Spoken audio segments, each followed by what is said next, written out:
Big speed difference as Duval will come down pit road in the number 42 machine and get his final bit of service on the night. And of course, when you're not pushing the fuel to the 55 limit max, then you do have some extra space for that possible overtime green-white checker if that scenario were to present itself. But where is all of this going to end up? Top dozen or so cars are the ones that we are waiting for them to cycle through, and now even more of them are going to get back cycled through in the running order here, and you're no longer going to be a lap down now. Drivers start to return to the lead lap. But, you know, Zach Novak's kind of the driver that we were watching. Christian Challoner, Ben Nelson, Blake Reynolds, all of these cars have picked up spots. In fact, I think Brad Davies, by that very early pit stop, will be the race leader when all this cycles through. We'll see if it even lasts that long, because Michael Conti's closing in on him. Right now, this is the battle for position number 8, but it will become the battle for the race lead. As everybody cycles through here in a bit, but Brandon Cattell and Jarl Tien among those still on the racetrack. And you mentioned guys like Ray Alfala and Dylan Duval out on the racetrack. Jake Nichols would be one of those I would throw in here as well. You're talking about drivers in and around the top 20 bubble. So anything that they can do to potentially catch a caution, potentially catch some good luck going their way, they're going to try to do it, as the 20 of Jake Nichols gets passed by the 24 of Bias on the racetrack. You got all kinds of different strategies right now. Cars coming, cars going, as you ride on board with Michael Conti looking up at Ben and Nelson right ahead of him, and Brad Davies as they go at it side by side. And it is a good run on the inside for the 33 of Nelson. Got about a half a car length up on him on a turn 2, but the outside will keep Davies in contention for this. And you know, Benjamin Nelson's in a very good spot here in the Digital Ally entry as he rolls it at a turn number 4, makes the pass for the spot right now. The 88 of Davies comes back to the bumper, dives low. Right now that puts him in position 7. Again, still waiting for everybody else to come down pit road. And here's Novak, the 6 car now into the mix. 6 cars on top of each other now inside the place to be. Those fresh tires are working for Novak. He got 2 spots the last lap and wants another now in 3 and 4. 6 and Novak goes to the inside, and he's going to pick that spot up and will immediately go to work on that number 33 Dylan Esports Chevrolet of Ben Nelson. Really had a big moment as I believe it was Jimmy Mullis, nearly got hooked by the 74 of Taylor Hurst going into turn 1 the last trip through. As this tight gaggle keeps itself up, and Novak, look at that, easily around the 33 of Ben Nelson already. And see a couple people mention it in chat, and we haven't talked about it yet, Evan. Of course, we saw the first opportunity for it last week. It didn't pan out. The green-white-checkered still potentially a factor here. Tonight, we've seen one early caution that came at a bit of an awkward time, and, well, maybe it would be a nice race to have this happen where the tires seem to be all over the place. A late race restart with 2 laps to go, that would surely shake the tire strategy up for everyone. Some people probably taking 4, some people taking 2, and probably others gambling on old tires should that pan out. Yeah, that's why the fuel's so important. There's, based on what we've seen in series history, there's always at least somebody who says, I don't need fresh tires. I'll run these 35-lap-old ones for a green-white checker. And just like that, of course, it doesn't normally end all that well. But certainly 4 would be the smart call. 2 is the gamble. Somebody would be destined to take none if we get to that point. But again, these oval races all year long, again, up until when we got to Sonoma 2 weeks ago, those first 8 races of the season, Tim, all saw margins of victories on the ovals less than 1 second, and that was without any overtime, without the green-white checker system in effect, although a lot of those were some late race restarts. So they have been very compelling finishes to these races all season long, and the strategy, I think, is the one that's kind of taken the cake this evening to see who ends up with the right decision, as we're now past lap number 100 and inside of 35 to go. You see a battle on your screen, Michael Conti and Bobby Zielinski going at it. Down into corner number 1, Bobby Zielinski going to prevail with this spot and move himself a little bit closer towards the front of the field. That would be the battle for position number 9 right now. We still have drivers that are out on the racetrack that have yet to come down pit road. Brandon Cattell leads the field. Jarl Tien in position number 2, and mired in a little bit of traffic right now ahead of him. Jake Nichols all by himself right now in a 3rd. Little ways behind is Chris Overland in 4th, and Phil Diaz in position number 5. Then back to those drivers that did come down pit road, led by Zach Novak, and led right now by about a 1.5 seconds over Christian Challoner. There is Taylor Hurst to the inside of Michael Conti, looking to pick up one more position. And this is really the battle in behind Zach Novak, Christian Chalner, and the rest. There goes Jimmy Mullis to the inside of the 18. Bobby Zelensky looking to pick up one more.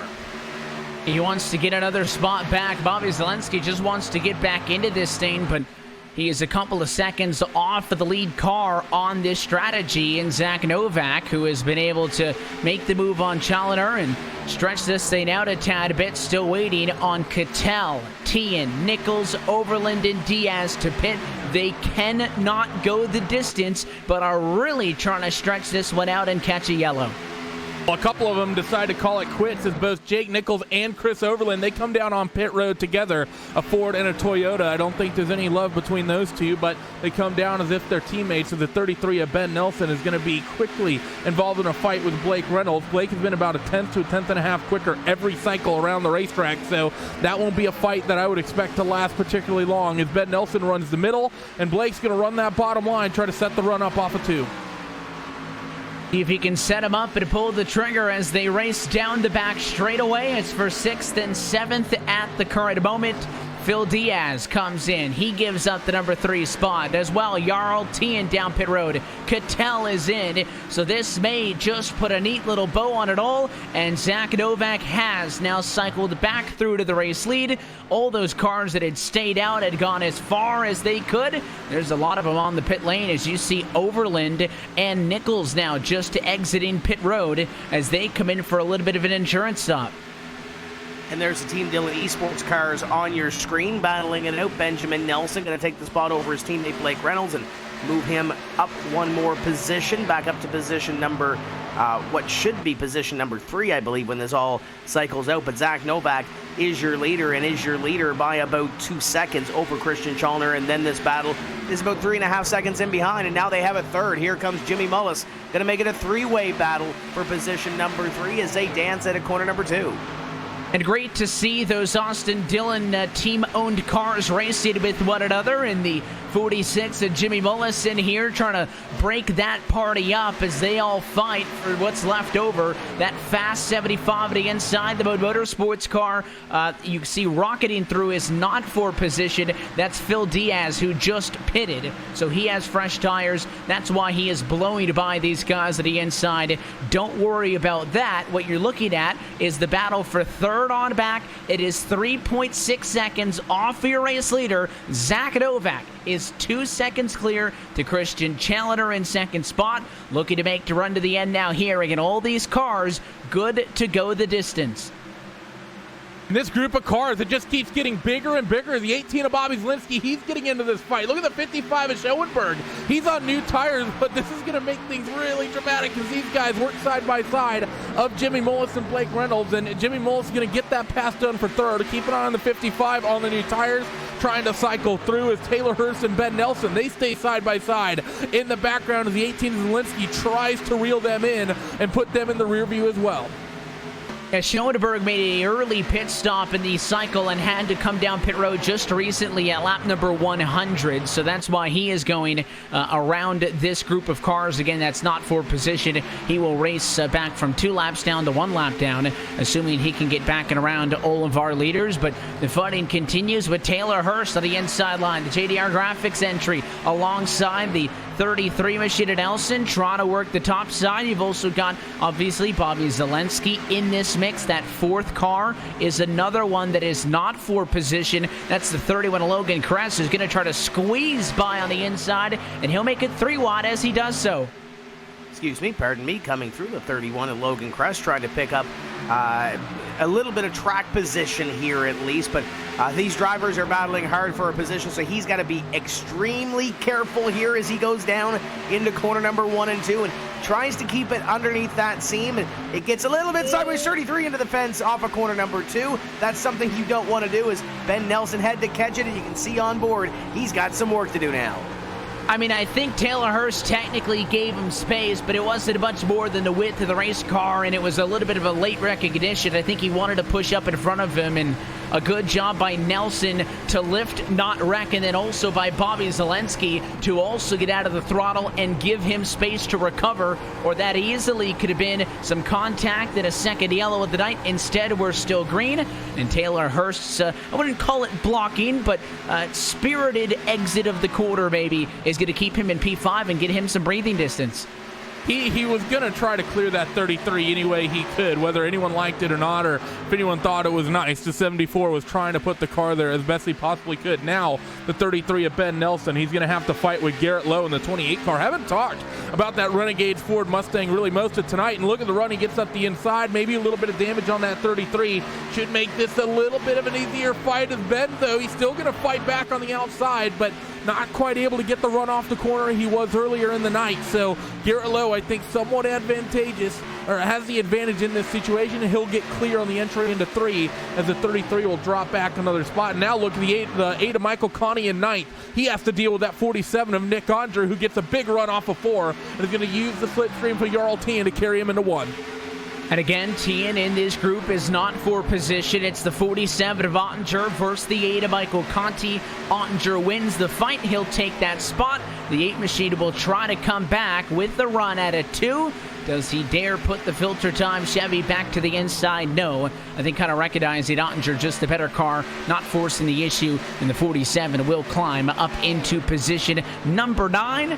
And then also just to wrap up that point in front of them, tip of the cap to Garrett Lowe. Started 33rd in this race, running right now P7. He's up 26 from the start of the night, and he is the biggest mover, only closely rivaled by Keegan Leahy, who's up 22 spots, right now running in 13th position, and he's racing with Brad Davies. Yeah, Garrett Lowe in that number 28 car was in the top 10 at the Midway race break and has continued to pick up positions here on this green flag run. The next one will be Bobby Zelensky, so a little bit harder as you see the battle on your screen there, and that is a mess of cars. Brad Davies is in this battle. That is the Logan Clampett number 99 car. You got Michael Guest in here as well, and Michael Guest celebrating a birthday today, so happy birthday to the Roush Fenway driver as he battles with the 88 of Davies, the 99 of Logan Clampett. This is the 13th place battle on your screen, and Mikey's going to the inside, 3 wide down the back.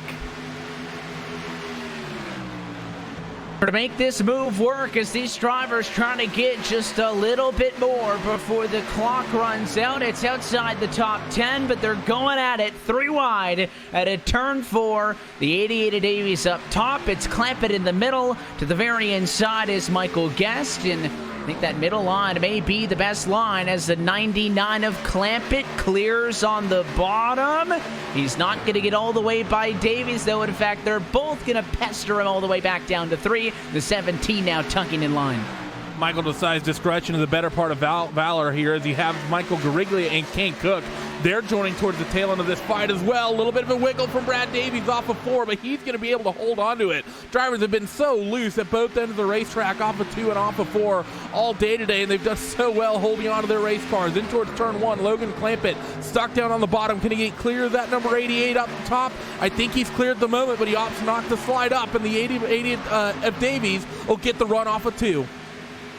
This is right now the closest battle inside of the top 15 as Clampett tries to work the bottom, and that 17 against him after not winning out in this exchange at the bottom didn't give up. Look at the looseness of Brad Davies as that car twitched a couple times at a 4, but impressed to see Guest not really give up. He lost out in the 3-way battle, but he gets right back into the mix, starts to draft off these cars, and everybody's going to have to look out for the 2 car. Look at Kane Cook on a rail on the very inside.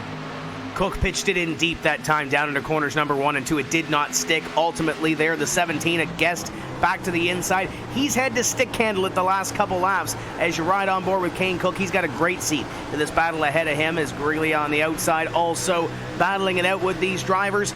Michael Guest, though, back to the inside trying to make it happen. Logan Clampett holding the middle. Brad Davies up high as they run it down into corner number 1, and the 17 pitches it in deep.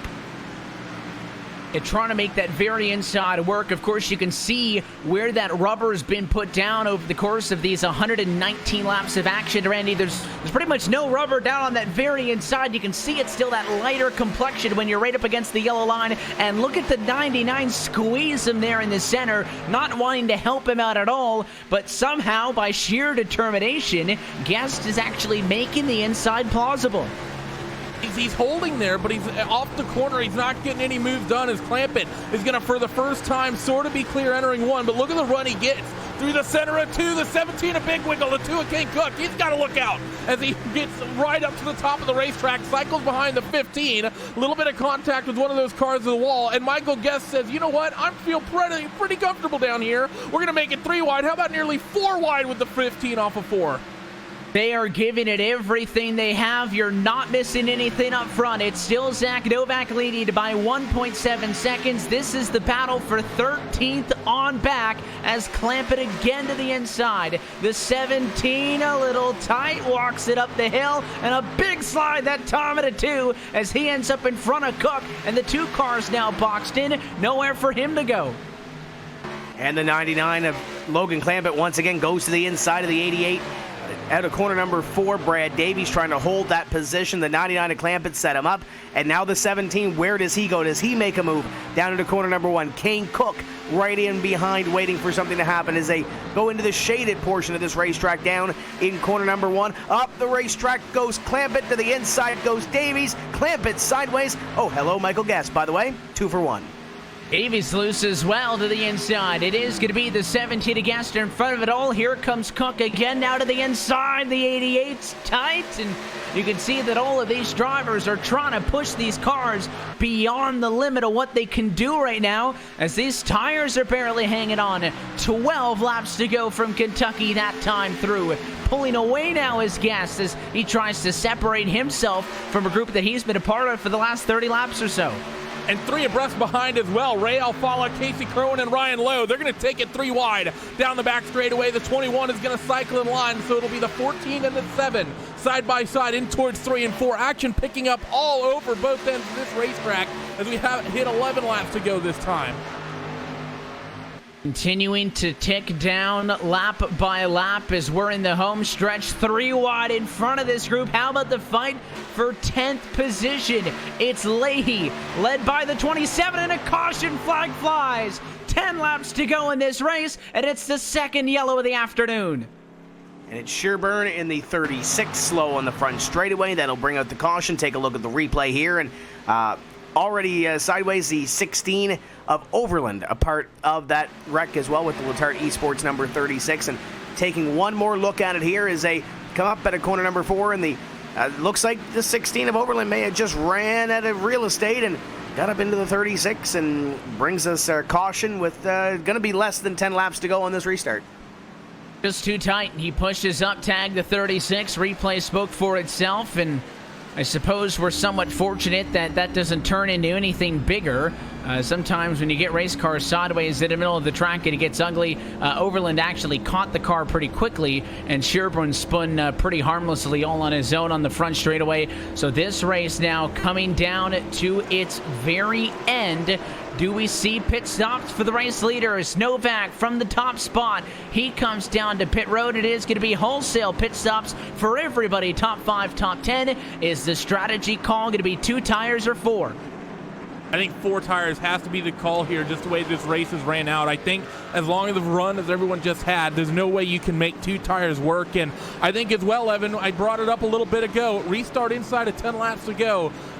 Historically in this series, these are the most aggressive restarts, the most aggressive time for restarts. I think we are very well in a likely place for green-white-checkered action here tonight. I would be very shocked if we make it the 5 or 6 laps all the way to the end under green. The race off of pit road will see the 6 of Novak defend the race lead. The 37 gets close. Blake Reynolds, though, gets past Jimmy Mullis as the 46 car loses a handful of spots, getting passed by Zelensky and Reynolds. So Mullis will trail to the top end of the top 5, and all those drivers going with 4. So now it's going to shake everything up in front, and I was about to say prior to that caution flag coming out that Christian Chalner was biting away at the lead, but he wasn't going to be able to get 1.9 or 1.8 seconds in about 10 laps or so under green. But now he's going to have the opportunity to try to take away what would be his first eNASCAR PEAK Antifreeze iRacing Series victory. And looking back, and we mentioned this off the top of the show, Evan, 5 races here, 5 different winners. We've also had 2 first-time winners in this series happen right here at Kentucky. Corey Vincent in 15 and Robert Hall back in 2012. So it sets up for a guy maybe like a Christian Chalner, maybe Blake Reynolds to go to victory lane in this race and maybe kind of continue that trend here at Kentucky, albeit we haven't been here in a while. But Zach Novak has looked strong all night long. It's going to be hard to beat this 6 car. So as we reset and get set for a run to the end that'll see just a sliver over maybe 6 or 7 laps to go, this final portion of tonight's broadcast is brought to you by Herculiner Truck Bedliner. The tough comes easy. And with all the drivers in agreement that tires were needed, with the amount of laps that were left in this race, this is shaping up to be an exciting and exhilarating race start, because for all that we've talked about with the green flag racing that we've seen tonight, Randy, which has been great, the pit stops, the strategy, which seemingly had Zach Novak getting set to take the race win tonight, now going to have to defend a lot of hungry hounds behind him. We've been talking about how much tire wear we've seen tonight, how much, the tires and the speed therefore has fallen off, and how abrasive the racetrack is. But that didn't change one thing about these cars, and that is the restarts are still wide open, and you saw it on that last one. 3 wide, multiple rows deep. That was racing just after pit stops 50 laps into the race. This one's going to be inside of 10 laps to go. You have seen nothing yet, and hopefully, with a field that still sees 36 on the lead lap, they can all make it through this dash to the end. As a couple of cars get waved past the pace car with the lights off, we get set to go back green. Remember about 70 laps ago after we came off of a restart and these guys basically went completely nuts? Now we're going to be inside of 6 laps to go coming to this checkered flag run. Things are about to get dicey. We saw 4 wide after that last restart. I think this place can handle 5 wide, and we nearly saw 4 wide a little bit ago as well. Things are about to get crazy, and that's why I would be a little bit shocked if we end this under green and don't see the first GWC in series history. But regardless, they're lined up. The 6 car has been quick, but Novak has not been the quickest car on the short run. The likes of Challenger, Reynolds, and Zielinski behind, I think, are a little bit better, and that 46 of Mullis, he's been quick too. And some things that don't change. 4 laps to go is still the marker. It is no longer the point of no return, but if a yellow comes out inside of the final 4, it will push us into overtime for green-white checkers. Of course, as well, if you get to the white flag, none of that matters. Zach Novak had a 2-second lead 5 laps ago. Now he's going to have to hold them off 6 more laps from Kentucky Speedway as we look for the green flag into the restart box. There goes the 6 car. He'll open a couple of car lengths as we speed to turn 1. It's a great restart for Zach Novak. Waited for that green flag to come out and waited for everybody else behind him, and now they're boxed in for position 2 on back. Here comes Blake Reynolds to the inside. Reynolds going to pick up position number 2. They're spinning in the back. Caution, there it is. It's problems in the back of the pack. A lot of cars involved. Ray Alfala is up and over. Nicholas Shelton is tumbling in turn number 2. And a big issue that the replay will show started with, get this, 4 wide action in the center. You see that massive sheet metal. It all starts with the 79 car trying to make a transition down in front of Alfala. There was just no real estate there. The 21 and the 79 is where it starts, and then they go back up the hill, collected by a few more, and 2 cars end up on their lids. Yeah, big incident there in towards 1 and 2, and that's going to see us not quite in GWC zone yet, I don't think. We should get, I think, 1 more restart without it. So things are going to be tight here regardless, as very quick yellow here. We've not seen a race end under yellow all season. Of course, with the green-white checkered, increases the likelihood of that not happening as well. And this will bring us into the point where now they are all going to be these dashes to the end. Everybody is obviously rearing to get back going, Tim, because the lights are on top of the pace car. I had to double check to make sure we weren't going green because they're all still 2 wide, but in fact we still have to wait a few laps for this race to restart. this may come down to an unofficial green-white-checkered if it ends up at 2 laps to go. Again, this is the only scenario with the late race yellow in which we could possibly see a 1-lap shootout, which has always been exciting and interesting, but with the lights on top of the pace car right now, if they go out next time through, it would be a 2-lap dash. And we saw that restart. Zach Novak waited until the last possible moment for that green flag to come out, and he mashed the gas. Everybody else behind him battling for position number 2. And I think that's probably the smartest thing that he could have done. But now do you change it up at all, coming down to what would be a 2-lap shootout or potentially a green-white checker to finish off this race? If you're Zach Novak, you kind of got to be on pins and needles right now. If you're Blake Reynolds, you want to win your first race in this series to the outside. Christian Chalner's going to be on the outside. Jimmy Mullis has been to victory lane before. Taylor Hurst has been there before. And keep in mind, Taylor Hurst has had a horrendous season. He's 39th in points out of the 40 drivers that have run this series this season. So Taylor Hurst wants to get up here, get on the wheel, and at least salvage something. It's a long road to hoe to get up to that top 20 and get himself locked into this series for 2020.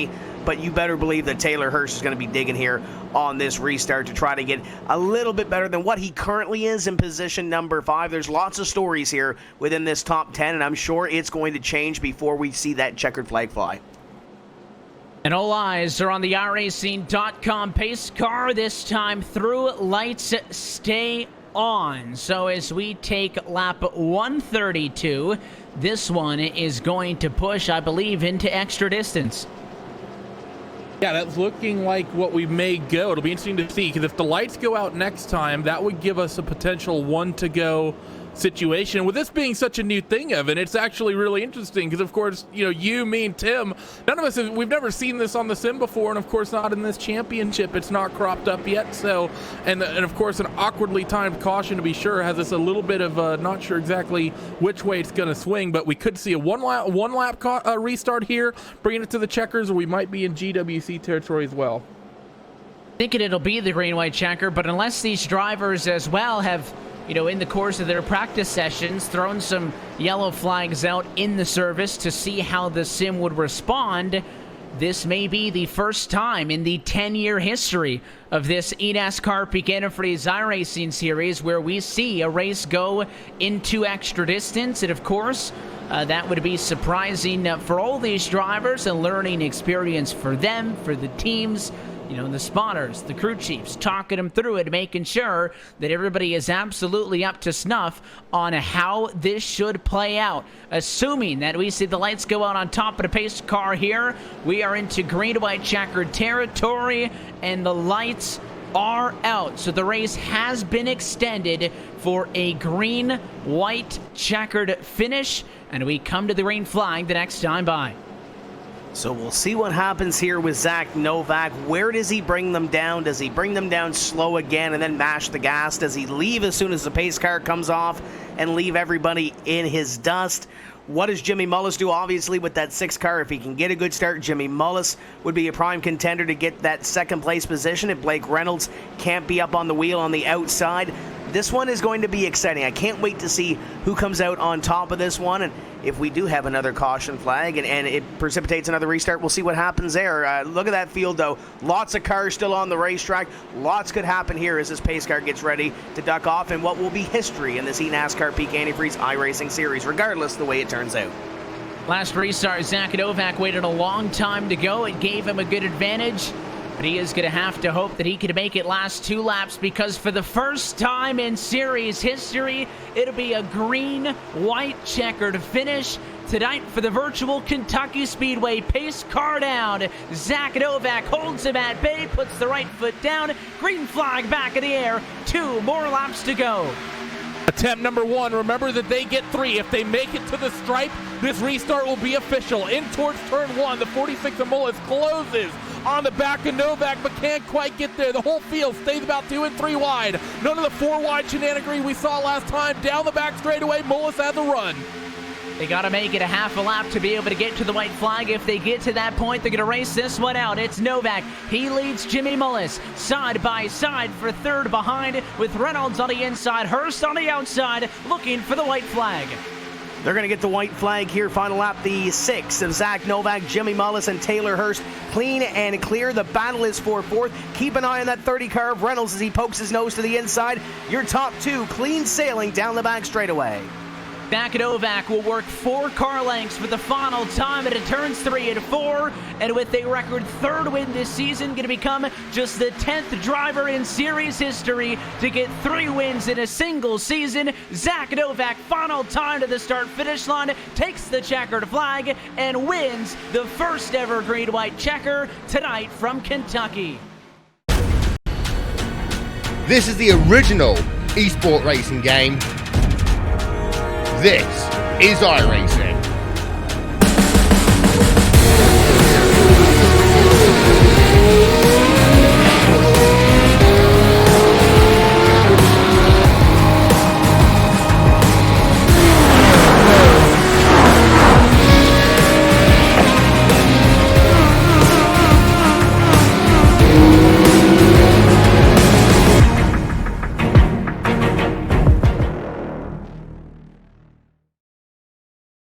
It's decision time, NASCAR fans.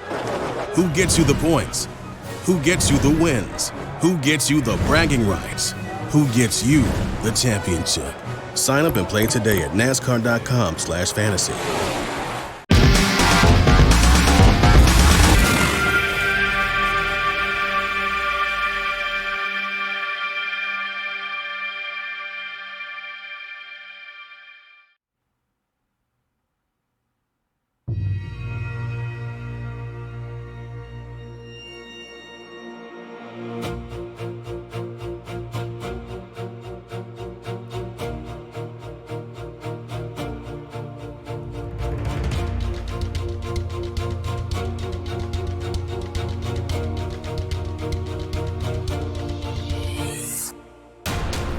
The road to $100,000 gets a little tricky, where tonight, for the virtual Pocono Raceway, we say good evening, sim racing fans, and welcome to round 12 of the 2019 eNASCAR PEAK Antifreeze iRacing Series. We're from Long Pond, Pennsylvania. We're happy to have you with us on RaceSpot TV at the iRacing Esports Network. As always, it's Evan Pasoko, Tim Terry, and Randy Cheneth up at a call with you tonight. Our producer, Hugo Louise, is bringing us to you, and happy that you're with us once more on a Tuesday night. Tim, for those who tuned in a little bit early, they got a look at the crazy finish just 2 weeks ago from Kentucky. First time ever this series required some overtime, and it was Zach Novak to a 3rd win of the year at a green-white checker to finish. Sets us up for tonight, 3rd to last race of the regular season.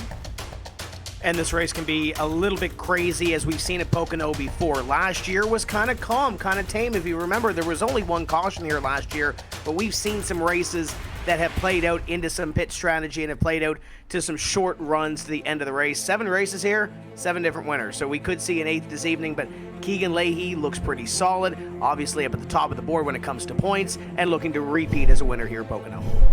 And admittedly, the fact, Randy, that we've seen so many different winners surprises me just because of how unique this racetrack is. It comes at such a critical time at a championship, because let's take a look at what the point scenario coming into tonight is. So as always, the top 8 drivers on the left-hand side of your screen, those are the drivers currently in a position to fight for a playoff spot. However, with tonight being the 3rd to last race of the regular season, there are some added stakes. All of those drivers below that yellow cut line on the right-hand side of your screen, if the points would end after tonight, those drivers would be eliminated where they sit. So they really need to find themselves some speed, a little bit of luck. Some drivers in front of them need to have some issues if they want to get bumped up. The drivers in blue that are outside of the top 8 still have a fighting chance, but they're going to have to put work in tonight at Pocono, and then of course the next 2 races when we go to Michigan and close up the regular season at Bristol. Yeah, you're right. Those drivers who are in yellow, they really need to put something together right here, right now. 2 races back before we go to the next segment is not a great place to be. And when we take a look at the rest of the points down all the way through your 40 cars total, there's a number of names down there near the bottom that are nearly eliminated. Those drivers below red, currently 31st on back, they have no opportunity to make the playoffs at this point. So Kane Cook, Ben Nelson, Casey Tucker, Taylor Hurst, Eric Smith, Logan Kress, Brandon Cattell, Nate Lyon, Adam Benefield, and Timmy Hill. No way that they can even make it to the playoffs. No championship hopes whatsoever. They're basically just racing to either just for fun at this point or to get themselves into the top 20. But a couple notable names down there near that red line at the moment. Nicholas Shelton stands out to me. Ashton Crowder stands out to me. We've seen him have some decent runs. Matt Busa as well. But I think the notable one, currently sitting 27th, three-time champion and defending series champion Ray Alfala, he is only about 25 points clear of that elimination line. And more than likely after tonight we'll find his name in the red, because it would be impossible to make up 116 points from being that far back in just 2 weeks. So he really needs to pick up some tonight. And again, that doesn't mean just having a good night in your own right, Tim, but some of the cars in front of you have to have some issues as well. Small change to this race as well compared to what we saw last season. The length of this race returns down to 80 laps, so 20 shorter than what we saw in that race just one season ago. Do we expect that to make any change on the strategy tonight? Of course, not the only change. First time racing with this package on this racetrack, going to be an awful lot of fun as well, especially with the race starts on those very wide front straightaway. Yeah, it all depends where the cautions fall here this evening, Evan. We did have one 80-lap race here back in 2012 when John Adams went to victory lane in the 84 car, but it all depends where the cautions fall. If we have a race like we did last year where the caution only comes once and you have to play pit strategy, it doesn't matter if it's 80 laps or 100 laps. You're still going to have that long run to the end as you see that schedule going up. Michigan and Bristol, along with Pocono tonight, what a 3 racetracks to lead into the playoffs. This is going to be an exciting run into that playoffs beginning at Darlington. I think the most exciting part of the schedule is here late. The only reason I would say Michigan's a little bit of a safe bet is because we've already raced at Fontana earlier in the year, so that's a sister track that are a 2-mile D-shaped oval, but all of these tracks unique. Bristol, Darlington, Indy. Charlotte is not the normal oval that we ran earlier. That is the Roval that'll begin the series for the first course Homestead in the winner take all finale. A lot of exciting things still to come with this 2019 campaign. Qualifying at the practice session, though, have drawn to a close, so let's go trackside. Take a look at tonight's Race Spot TV starting grid for race number 12. Pole position for this one belongs to the 62. Keegan Leahy going to bring his G2 Esports Chevy off in first place. Nick Ottinger will join him on the front row. The 47 car starts in second. Zach Novak, Corey Vincent going to make up row 2. They'll start in third and fourth position, and Ray Alfala in desperate need of points. He's got a top 5 car. He starts alongside with another driver that's got to go. It's Nick Shelton in the 79. Next row, Bobby Zielinski and Ryan Luza. Completing your top 10, Michael Conti in the 8 and Brian Schoenberg in the double nickel.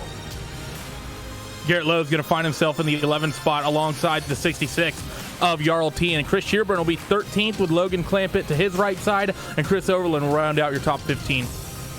Cody Bias starting in 16th tonight, so he's got a little bit of ways to get up to some of those teammates closer onto the front. Jake Nichols is 17th, and Matt Busa in the number 18th position. Back on row 10, you'll find Jimmy Mullis rolling from 19th. Nathan Lyons halfway home in P20.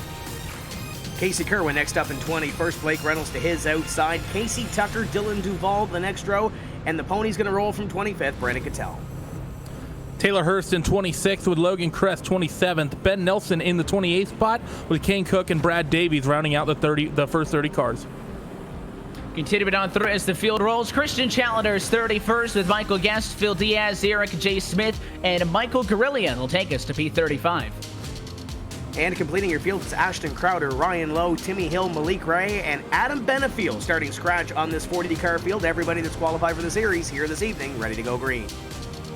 So let's talk a little bit more about this very unique Pocono Raceway. Of course, the big thing is there's only 3 corners, but Randy, it is so much more than that. Every corner uniquely banked and modeled after other racetracks. The turn 1, 14 degrees down here, but the tunnel turn is 9, and it is a wide sweeping flat turn 3 at just 6 degrees. Makes this one of the more difficult racetracks in the series to get a handle on.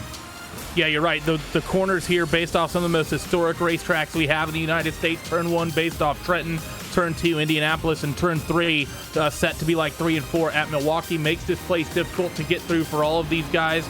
Makes setup difficult and makes for great racing.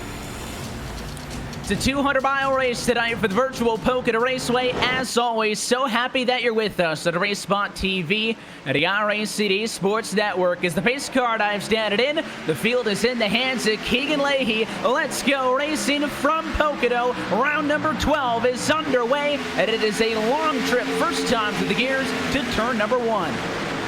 And Keegan Leahy hops out to that outside line. Nick Ottinger trying to find a place to run in behind him. Zach Novak trying to poke that nose of the 6 car to the inside. Barely gets there on the Kroger 47. Nick Ottinger, Zach Novak side by side as they head up to corner number 2. And don't count out Corey Vincent. Great qualifying effort for that Renegades Ford on the outside. He'll go for 3rd here. Yeah, Vincent really gave a big push to Ottinger there. They'll go 2x2 through the tunnel turn. Don't expect to see a lot of this tonight. And the advantage swings back down low. But it actually looked like Novak was going to win out on all of that out of 1. The outside line pushed all the way down into corner 2. And it actually gives that 47 of Ottinger the number 2 spot back. You see Alfala now struggling on the inside to find some grip with the lack of banking in turn 3. It'll be a long drag race, nearly 3,700 feet down to turn 1. Small advantage to Vincent. It's the fight for P4.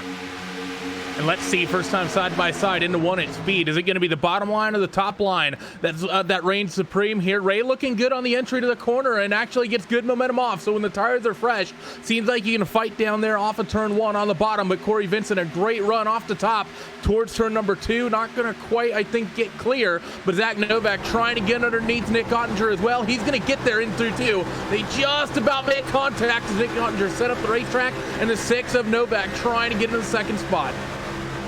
Novak trying to challenge, but it's a great onboard shot there with Luza. You saw as Alfala and Vincent did battle. The 21 wins down and really tight that time. Luza about pushed up and took out Vincent. They're able to stay off each other, and no sheet metal is scraped away yet. Only 3 laps in to this Pocono 200. If you think it's crazy up front, you can see on that wide shot there down to 1. A lot of side-by-side all the way throughout the field. But up here, it's Luza on the inside of Alfala. He'll take 4th away. It looks like the Wood Brothers Ford tries to cross him over, but it won't happen this time. Loses up the spot. He's already up 4. And keep an eye on your battle for the lead. Zach Novak has tracked down Keegan Leahy for the top spot. He hung on the left rear quarter a couple laps of Nick Ottinger's car, and now he is on the back porch of the 62 doing the same thing, or almost did right there, hanging on that left rear quarter of your leader, and now to the inside, trying to make the move, maybe trying to take some of the air off. He'll work to the inside, and Zach Novak will try to take the lead off of corner number 3, has the run, but Keegan Leahy going to fight back on the outside, going to be a drag race down to the line. Zach Novak is going to lead this lap, but Keegan Leahy going to have some steam on the outside. And Nick Ottinger is at least 5 miles an hour faster than both of these cars as they really hurt each other's quarter exit speed out of 3 when they were 2x2. Look at the 47 now, only 3 car lengths off this, but it was a impressive defense for the 62 of Leahy being so tight off of 3 to stay in front. Leahy's definitely got the speed early on in this one. Novak, though, has been the charger. He was actually credited with leading the lap that time by for the Performance Plus Motor Oil Ford Mustang. We'll see if he can set him up and try again as the top 5 first time tonight. They're actually single filed out to 3. And you talk about the fact that we're seeing some different top speeds and Nick Ottinger being quick. That could have been a result of the double draft down the front straightaway, but talking with some of the teams and drivers, there's definitely some different setup philosophies here. Some guys going to jack that rear spoiler up into the air to get as much downforce as they can, probably preserve the tires a little bit better through the run, but you might see some others bringing that rear ride height down towards the floor. That'll increase your top speed and might make your car a little bit more racy and make it easier for you to be able to make passes. So as this race goes on and develops, it's going to be interesting to see to watch which cars look like they have the top end and which cars look like they're trying to preserve the tires with aero, as right now Ryan Luther is trying to set the move up on Ottinger into 2. You're on his nose. Do they go side by side of the tunnel turn? No, they do not. We mentioned on that first lap, don't expect to see a lot of that side by side. Typically, if somebody gets really good position there, that outside car, Tim might just back off and give it to him. Lusa wasn't close enough. Nick Ottinger decided the challenge, and it was the 53 car that lifted for the time being. He'll try again, though, this time at a quarter 3 on the bumper, peeking to the inside, and they will drag race it by the start-finish line. Looks like Ottinger going to give a little blip of the throttle there, let the 53 go on through. So Lusa now up 5 from where he started this race. One of the bigger charges in the front half of the field right now. And Ryan Luza has had an up-and-down season the last couple of weeks. Obviously, started off the season real strong, but has stumbled the last few races. But this looks like the Ryan Luza that we saw at the very start of this eNASCAR PEAK Antifreeze iRacing Series season. And now closing in on your top two, Zach Novak gets a run as the yellow flag is out. Caution flag here. It may be for the 28 car. There's a lot of smoke, and everybody's going to run in the tunnel turn, but hearing the 28 machine may have been the driver in this one as Garrett Lowe got sent around. The Race Spot TV replay will give a better look at it as there's a side-by-side fight down in contact and turned him. Just a little bit of misnegotiation over the real estate and a big hit there. Nowhere for the Williams Esport entry. A boost, I believe that was to go, and there's the two drivers playing a game of chicken awfully early on into the tunnel turn. It did not work, and our first yellow comes at lap 6. Yeah, a little early to maybe be racing each other that hard, but at the same time, you got to get going at certain points. And Logan, he's not one to lift out of those sort of spots if you're going to give it to him. And I think that 99 was there, so just a little bit of contact there. Sees the 28 go around, and really, I think it's the 5 of Busa who's really the big loser there, and it really wasn't even his fault whatsoever. Just sort of had to run up into it, not much he could do. So first caution of the night comes awfully early in this one, Tim. Would not be surprised at all and would probably expect everybody to come in for 4 tires and fuel, as seems to be practice. Already looking at drivers with a second and a half of fall off on that very short run. So you mentioned at the very top that the new race length of this one, 80 laps, 200 miles, would really only be affected by when the caution flag flies. So what does this early yellow do for us in the grand scheme of things? I think you have to come down pit road. I think you hit the nail on the head with these drivers having as much fall off as they have, and we've seen out of this package where if you get an early caution, it's going to set you up for the long run. I think they come down pit road here. I think they take 4 tires. You might see somebody at the back gamble and try something here, but we've gone so far on this run, working lap 7, and we'll complete lap 7 when we come back across the stripe. I think you have to come down and take 4 tires and see what the car will give you and try to set yourself up if this race does go green to the end, because you never know with this series. We've seen some green flag racing here this season, and could very well see some here with the wide open spaces that Pocono provides, as everybody is coming down into pit road. Looking fairly lonely out there for that pace car that stayed out on the racetrack as Keegan Leahy leads the field down. Yeah, they're all pretty much going to come down to the pit lane, so now's your opportunity to try to knock out a clean pit stop. Don't make any mistakes and don't give up any costly track position. We'll see as race leader Keegan Leahy all the way down to the number 1 stall, but he goes way too deep. The 62 overcooks the number 1 pit stall. The 5 Abusa's off. He's got damage, so I would expect him to come back down pit road. And Keegan Leahy goes for just 2 tires. Everybody else going to complete their full service of 4, and I have to believe that 2-tire call by Leahy influenced Randy by the fact that he missed his pit stall. If he stayed for 4, he would have lost a ton of track position. I think they made a quick call to switch from 4 to 2. And I don't know if I like the call to go to 2. I think I'd rather drop the track position and just take 4 here. It's a relatively warm racetrack today at 120 degrees Fahrenheit. Not that hot of a day at 82 degrees Fahrenheit, but you're going to go out there. Yeah, he's going to be at the head of the field and he'll have clean air, but this is going to be his first idea of what the car is like, probably on 2 tires really early on in the race. The 5 of Matt Busa technically scored as the race leader at the moment, but I suspect he's going to come back down pit road for some more repairs. But I'm not sure if I like the call with the sort of drop-off that we're seeing, because as Tim said, we can see a green flag run pop off at any point in this series, and if that happens, I think it's going to be potentially nearly game over for the 62. There's only one way to find out how it plays through, and that is to wait to see how this restart plays out. Obviously, that's the 62 putting his weight behind wanting the clean air, Tim, because again, he lost about 2 seconds-ish, maybe 2 to 3 seconds by overshooting the box. It wasn't one of those borderline ones where the splitter just got over. He was pretty deep through the pit box and probably would have lost at least a half a dozen positions. Busa does go back in after missing his stall, so he'll go in for service as we expected. But it's pretty much Leahy, the only one on 2. Everybody else with 4 fresh tires as the lights are back out on top of the iRacing pace car, and we get set for a restart. I think big key for the 62 here is to hold off, no doubt, the hard-charging Novak and other drivers off the bat, because if he gets into the dirty air early, it's only going to make things a lot worse. And I think we saw in that first run, the track position is key. You saw your top 2, your top 3 get out, and as long as they weren't changing positions, you had them pulling away from Ryan Lewis and the rest of those guys battling for fourth on back. But as we said, I don't know what the tire situation is going to do here, and I don't know if anybody really knows what the tire situation is going to do, with the exception of potentially Keegan Leahy as he's out front. The clean air means a lot. He talked to him a little bit earlier, and we were talking about that clean air track position key with this package. So we'll see what transpires here when we go back to green. But the one thing that I did see, I mentioned Zach Novak trying to set up the passes. He did a great job setting up a couple of passes to try to get up to Keegan Leahy. We'll see what he can do here. Hung on the left rear a couple of times. Nick Ottinger was one of those moves that he made, and was able to get up there and make those power moves. So Zach Novak was on the move early. We'll see what he can do here from position number 3 when we go back to green here. Another new face inside at the top 5. Michael Conti, surprisingly quiet after starting to P9, but that filter time Chevrolet, the entry for Junior Motorsports, will be on the outside of row 2 in 4th. So look for him and Ottinger. Ottinger, the big reason why he was able to hang on for second for as long as he did, a big push he got out of turn 1. We'll see if the rest of the cars in line will help him out once more. Restart going to come 9 laps down, still 71 to go in this Pocono 200. Pace car to dive down and in. Keegan Leahy, your pole sitter, gets to control this restart. It's an early jump for the G2 Esports Chevrolet as we go back to green flag racing.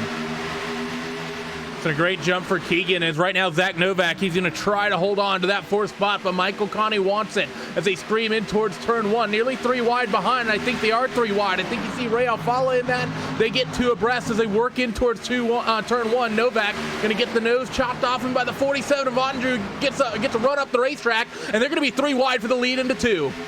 It's Novak to the inside. Ottinger going to get pushed by Conti, who's into the outside wall. 3 wide to the tunnel turn. Are they all going to stay in the gas? Oh, it's not going to work. Contact Ottinger across the nose, and it is a big mess in turn 2. Second caution of the night, and it's a big one. Leahy gets hit afterwards by the 24 as they go through that wreck, and you can't fault Ottinger on this one. Ottinger was digging on the outside and drove it in as deep as he could. You see it here on the replay, and just didn't have enough room to clear Keegan Leahy and everybody else behind, at least at this point along for the ride. Everybody gets by Ottinger, but there's a little bit of a stack up in front of them as you ride on board here, going down with Jarl Tien, and he tries to clear it, and all the mess happens around him here in front. There's Ray Alfala going down to the wall. That's not going to help the playoff chances for the Spin 21. And after another good start, Alfala's had good cars, but just not good results recently. To Randy, we had already mentioned even how short into this race that we were, how tricky 2 wide into the tunnel turn is. That was a game of chicken. 3 cars. I think the 62 Leahy in the middle was actually the most relaxed out of all of them. I think he lifted out of the gas a little bit early, and unfortunately, he pushes up a little bit. The 47's coming down to make the corner, and you just can't fit 3 race cars in that corner. Into the demise of a lot of the other cars in the field as that happens on the front row right off for the restart. So a lot of the field was still 2x2 behind, bunched up, meaning a lot of the drivers involved in this had nothing to do with where the contact started, but just had nowhere to go to avoid it.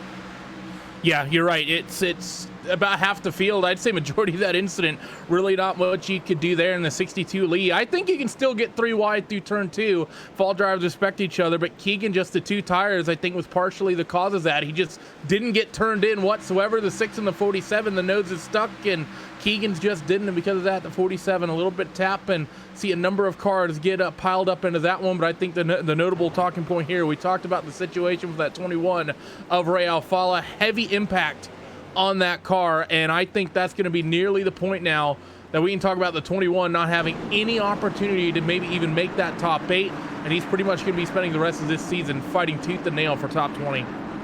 Yeah, we mentioned that the top 20 cutoff is the mark to stay in the series. We'll talk more about that once our playoff drivers are decided and we get to those final couple of weeks of the season, once everybody has found out if they're going to be playoff drivers or not. But Ray was in that yellow, 116 points back. It's going to grow tonight. Pretty much the final nail in the coffin for his mathematical chances of trying to still have a shot theoretically at this one, as the drivers that get mathematically eliminated from playoff contention are going to continue to grow and grow as these weeks roll on. When you're talking about only 8 drivers, Tim, of 40 advancing, it's a good chance you're not making it. Yeah, you really have to be up on the wheel, and you don't want to go into Bristol and be on the outside looking in, because Bristol, you control your own destiny, but obviously at a short track things can happen really, really quickly. You mentioned, Evan, that Michigan, it might be more of a safe zone per se because we ran Fontana earlier in the year, but do you remember how Fontana was so unpredictable at the start of the year? We could have two very unpredictable races leading into that playoff cutoff, so you might want to try to solidify yourself here. Obviously, guys like Ray Alfala not having the best nights with that incident. Keegan Leahy at the top of the board when it comes to points, but still anything can happen. Obviously, he's a little safer than the rest of everybody, but you really don't want to have that momentum swing the other way prior to the playoffs. There's so much that can happen here at Pocono that can affect what happens in 3 weeks' time or 3 races' time when we start that playoff swing in Darlington. But Zach Novak up in front of the field. The two drivers that he was racing for the lead hard for are not in the picture right now, so we'll see how this transpires throughout. But Novak showed early that he had a quick car, was able to pick up some quick passes in the little green flag racing that we had. I'm intrigued to see what he can do here when we do get some green flag racing in.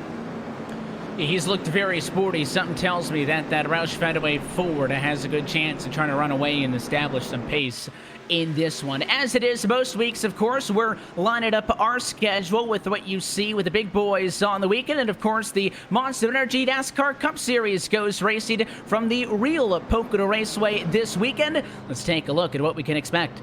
Everything happens so fast. Nothing ever goes to plan. It's a big mental game. Pressure's on to perform. It's gonna get crazy. If you're not tired, you didn't drive hard enough.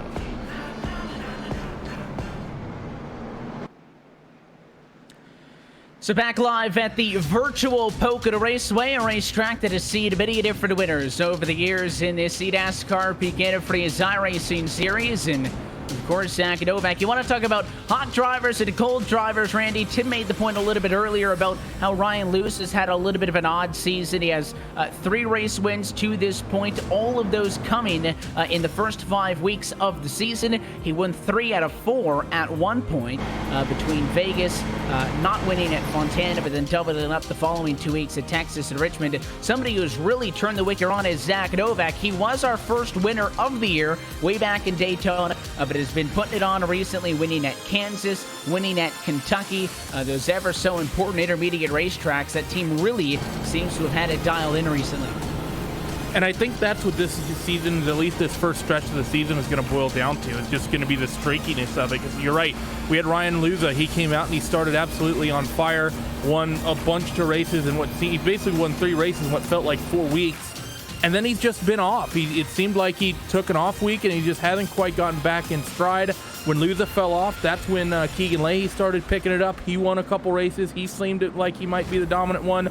Then Bobby Zielinski, he came out and he won that race at Sonoma, absolutely dominated it, and he was in position to potentially win another race following that, just wasn't able to really put it together. But Zach Novak is the one who benefited there, and he's now the one that's been so good here at this late stretch of the season. So it's been a very streaky season for a lot of drivers inside of our top 8, and I think we might see this top 8 cutoff play into that of which driver is strong here in these last couple races before the cutoff. It's probably going to decide who's in that top 8 and who isn't. We've seen this Pocono Raceway part of the calendar almost every year, with the exceptions of 2010 and 2016. Race winners all time from earliest to most recent include Steve Sheehan, John Adams, Ray Alfala, with the trip to victory related to Michael Conti, Alan Bowes, Cody Bias, and then, of course, most recently, Keegan Leahy, just 1 season ago. Those would be the drivers. For those that are still active in the series, the ones looking to try to become the first multi-time winners at this racetrack. Not many tracks on the calendar still hold that title of never seen a repeat winner. And again, as I mentioned right off at the top, I'm surprised Pocono is a racetrack that doesn't have that, just because it's kind of a unique racetrack, a place that maybe you would expect some drivers to really dial in on, circle on their calendar, like Darlington's and some of those other racetracks that are coming up in a little bit. But the lights are on top of the pace car. Second restart due up after 2 early ones in this Pocono 200. Still being shown with 39 of the 40 cars who started this race on the lead lap. Only Nathan Lyons a lap down, but he's still out there in 40th position. This will come with 14 laps down. Still a long way to go from Long Pond to Pennsylvania. It's an early start for Zach Novak, though. He wants to get out and clear the traffic. Green flag is now back in the air. Yeah, he's already cleared the traffic and up in front of the field, leaving them battling for position number 2. Vincent takes a look to the inside of Ryan Luza. In behind, there's Jarl Tien with that little bit of rear end damage, battling with Bobby Zielinski. And there's a guy on the outside in the 3rd spot on the outside that likes this racetrack. How about Dylan Duval starting to make his move in the 42 car? Loves places like this and the Indianapolis Motor Speedway. Working to the outside of the 17 car of Michael Guest. Roush Fenway having a good run here this evening. Both cars in the top 7. Talking about Indy, we'll go through turn number 2. Corey Vincent, left side tires on the apron that time. Trying to help that car rotate around, but Luza not giving up. He'll stay out there side by side. In second, a little bit of contact behind them. Bobby Zielinski giving a shot to Jarl Tien as Tien jump frogs him and takes over the number 4 spot. But again, the run on the outside of 3. Better place to go. And Luza hangs on to second for a while. Zach Novak cracking open already a half a second advantage for the race lead as there's a lot of 3 wide back of the pack. Well, apparently they played jump frog and not leapfrog in Vegas as single filing out in towards turn 1, except in your mid-pack. 3 abreast right now. I see the 2 of Kane Cook. The 16 of Chris Overland and Michael Grigula, I believe, is in this as well. On the outside is actually Ashton Crowder, who we talked about, who's been needing a little bit of momentum coming in towards the tail end of the season. He makes that move stick on the outside and will pick up a couple of spots and try to work on Taylor Hurst and Eric J. Smith out ahead of him. Eric J. Smith, one of the bigger movers. A lot of the drivers who avoided that most recent incident really benefiting. Smith started 34th. He's trying to fight for a top 10 position right now as Kerwin clears him off the corner. And now the 20 of Jake Nichols tries to make the bottom work. But again, so difficult to make that low line on the low bank turn 3 a viable option when you need so much momentum for this long straightaway. Speeds that time up to 188 miles an hour into turn 1. It's Hurst on the bumper now with the 51. He'll go to the inside. The fight's for 13th. As they continue to work around this racetrack, it's hard to keep an eye on one battle. You saw that battle on your screen a little bit earlier for what would be 7th and 8th, and then you see that battle for position 13 that you mentioned with Taylor Hurst. Both those on your screen right now. Ben Nelson takes a spot away and moves one up around Dylan Duval. There's the 46 taking a peek to the inside. That's Jimmy Mullis trying to move up one more in the sim seats ride. He will do so.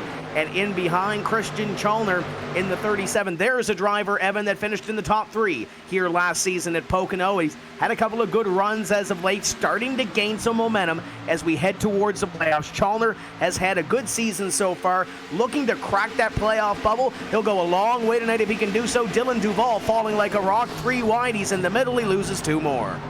You're not sure what happened at the 42 Ford. It's almost like he lifted to give the spot to Challenger, and unfortunately he's getting teamed up on, and gotta think something's wrong for the 42 at Dylan Duval. He'll pull over to the left, slow down, and everybody is gonna get by the 42 car. So problems with Duval. It was a top 10 entry. He lost at least 24 spots the last time around.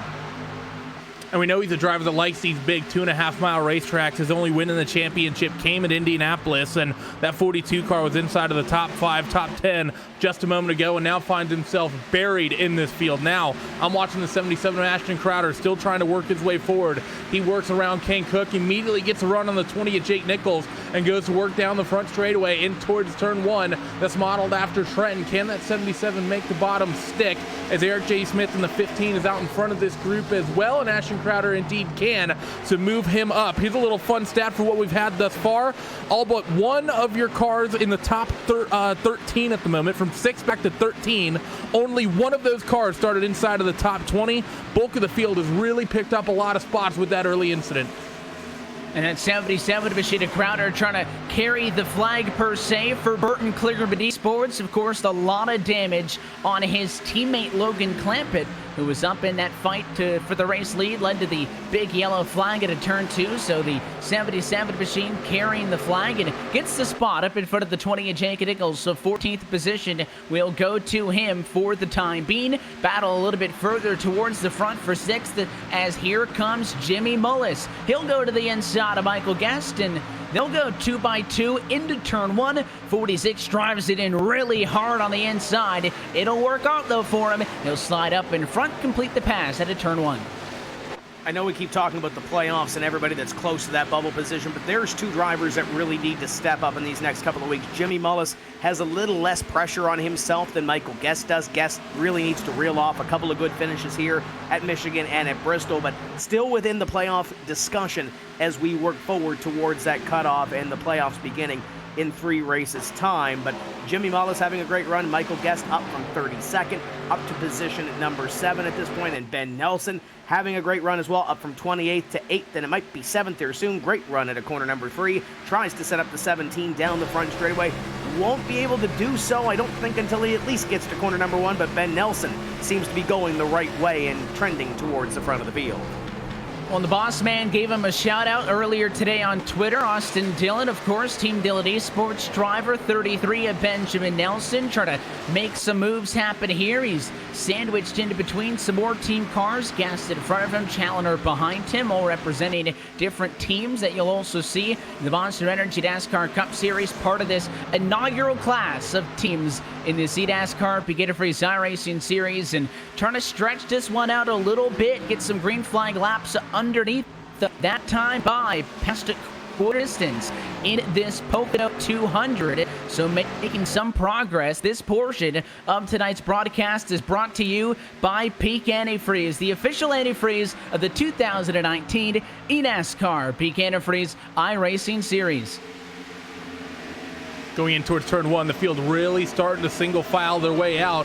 Fight that was close, and I think just swap spots was actually Bobby Zielinski and Corey Vincent. They just switched in towards turn 1. Corey was in that position at the line in 3rd, and Bobby has it as they run down the long pond stretch in towards turn 2. So the 18 is Zielinski starting to move his way forward. Another one of the drivers that's had a good head of steam and good momentum in towards this part of the season. I will say, Evan, talking about what we've been following in the points, we've had a lot of cars taken out, but outside of Key and Leahy, the rest of the cars inside of the top 8 really having good and solid runs at the moment.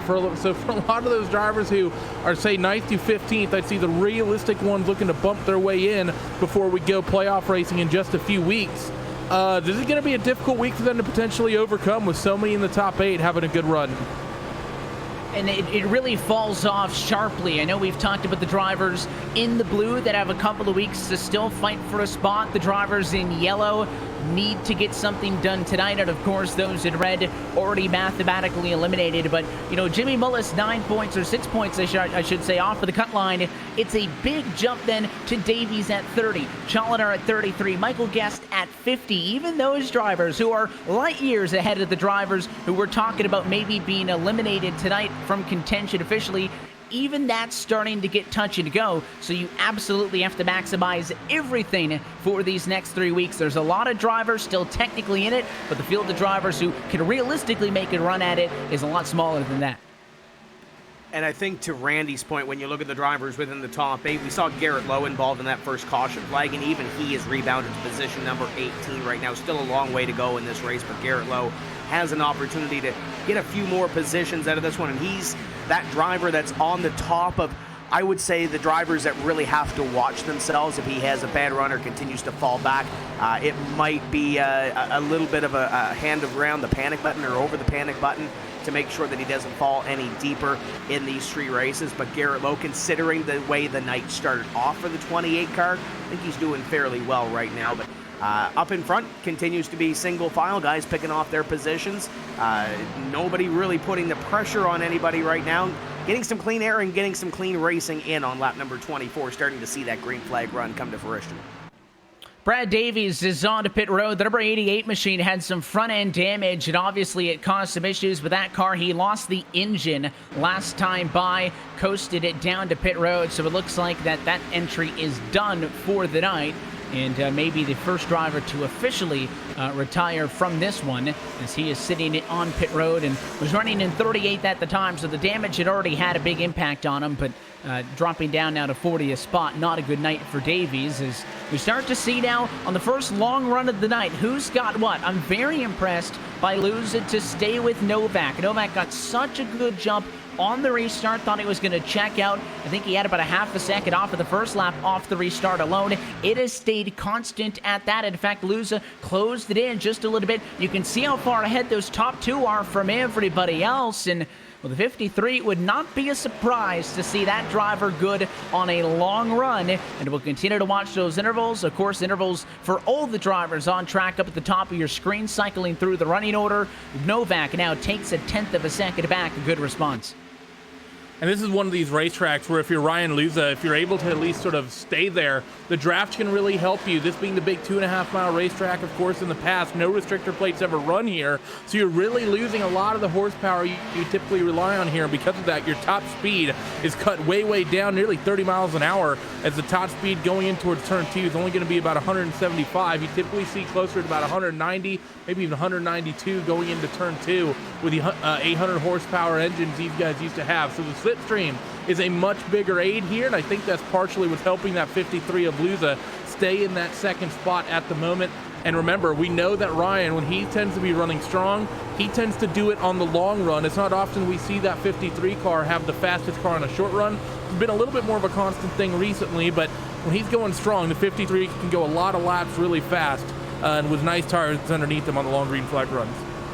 There's a trio of cars a little bit deeper in the pack fighting for 24th on back. The 80 of Brandon Cattell, the 90 of Malik Ray, and the 75 of Phil Diaz doing battle. The 90 car is the one trying to make some noise, and now you'll see as well the 8 machine, Michael Conti, for 22nd, also another battle. So the 20s is really where those two groups of cars are. You can see them both in that shot as they came off of turn 1. Both of those battles going on, some 8 to 9 seconds off of your race leaders. So still a lot going on in the pack, where certainly the draft is keeping a lot of drivers together. Conti really tight on the inside, and kudos to Adam Benefiel for driving it in on the outside and staying up there. He'll defend what is a fight for 22nd and 23rd. Benefiel looks pretty clean. That 8 car at Conti, same can't be said. A ton of damage on that Chevrolet, and in front of him, the 19 of Casey Tucker is headed to pit road. He has really been struggling the last couple of laps, and his Ford Mustang's down for service. Yeah, this little battle here is really where the action is happening from, I would say, probably about Kane Cook or so in 13th place all the way back. You see a couple of 2, couple of 3 car packs, and then you see this little freight train working its way around here with Malik Ray taking a little peek to the inside there, trying to pick up a position. But for the most part, everybody in a single file line, passing out, trying to pick up a position as they come. You look at that battle there with Michael Guest inside the top 10, trying to hold off the 46 and Jimmy Mullis, or vice versa, as Guest moves up 1 position on this lap. But for the most part, everybody trying to maybe set themselves up for a green flag run and potentially that first green flag pit stop of the evening. Zach Novak continues to lead and has actually extended the lead the last couple laps to about 9/10, almost a full second on Ryan Luza. So Novak, the last couple laps, has really stepped it up, where Ryan Luza has fallen off the pace a little bit of that first place driver. You see on your screen the 6 of Novak. And these drivers are now running about 3 seconds slower per lap than their fastest ones of the race. As a swipe to the inside, it comes from Benjamin Nelson. It's a fight for P7. Mullis trying to not lose 2 positions in as many laps. 33 car, though, has got him set up pretty good, and they will single file out by the tunnel turn, gets it done. So Nelson takes that spot away. Mullis will try to get back on him. He'll peek to the inside. He did the same thing with Guest, but could not make it happen. In this 46 car, starting to lose a tad bit of that bite. Look how low the 33 was, all the way down below the yellow line that time in the corner. And Jimmy Mullis at the moment fighting actually with that car behind a Christian Challoner. Both of these guys 9th and 11th in the points. So very close together. They're really racing to get into that top 8 with one another. So, they're going to want to, Christian's going to want to get around Jimmy and make up points on him, and Jimmy's going to want to stay ahead to prevent that as they roll through turn 1. Challoner seems like he's been stronger the last couple of laps, and he has a run off of turn 1. Can he work the slipstream and get a run in towards turn 2? He's going to peek down to the inside.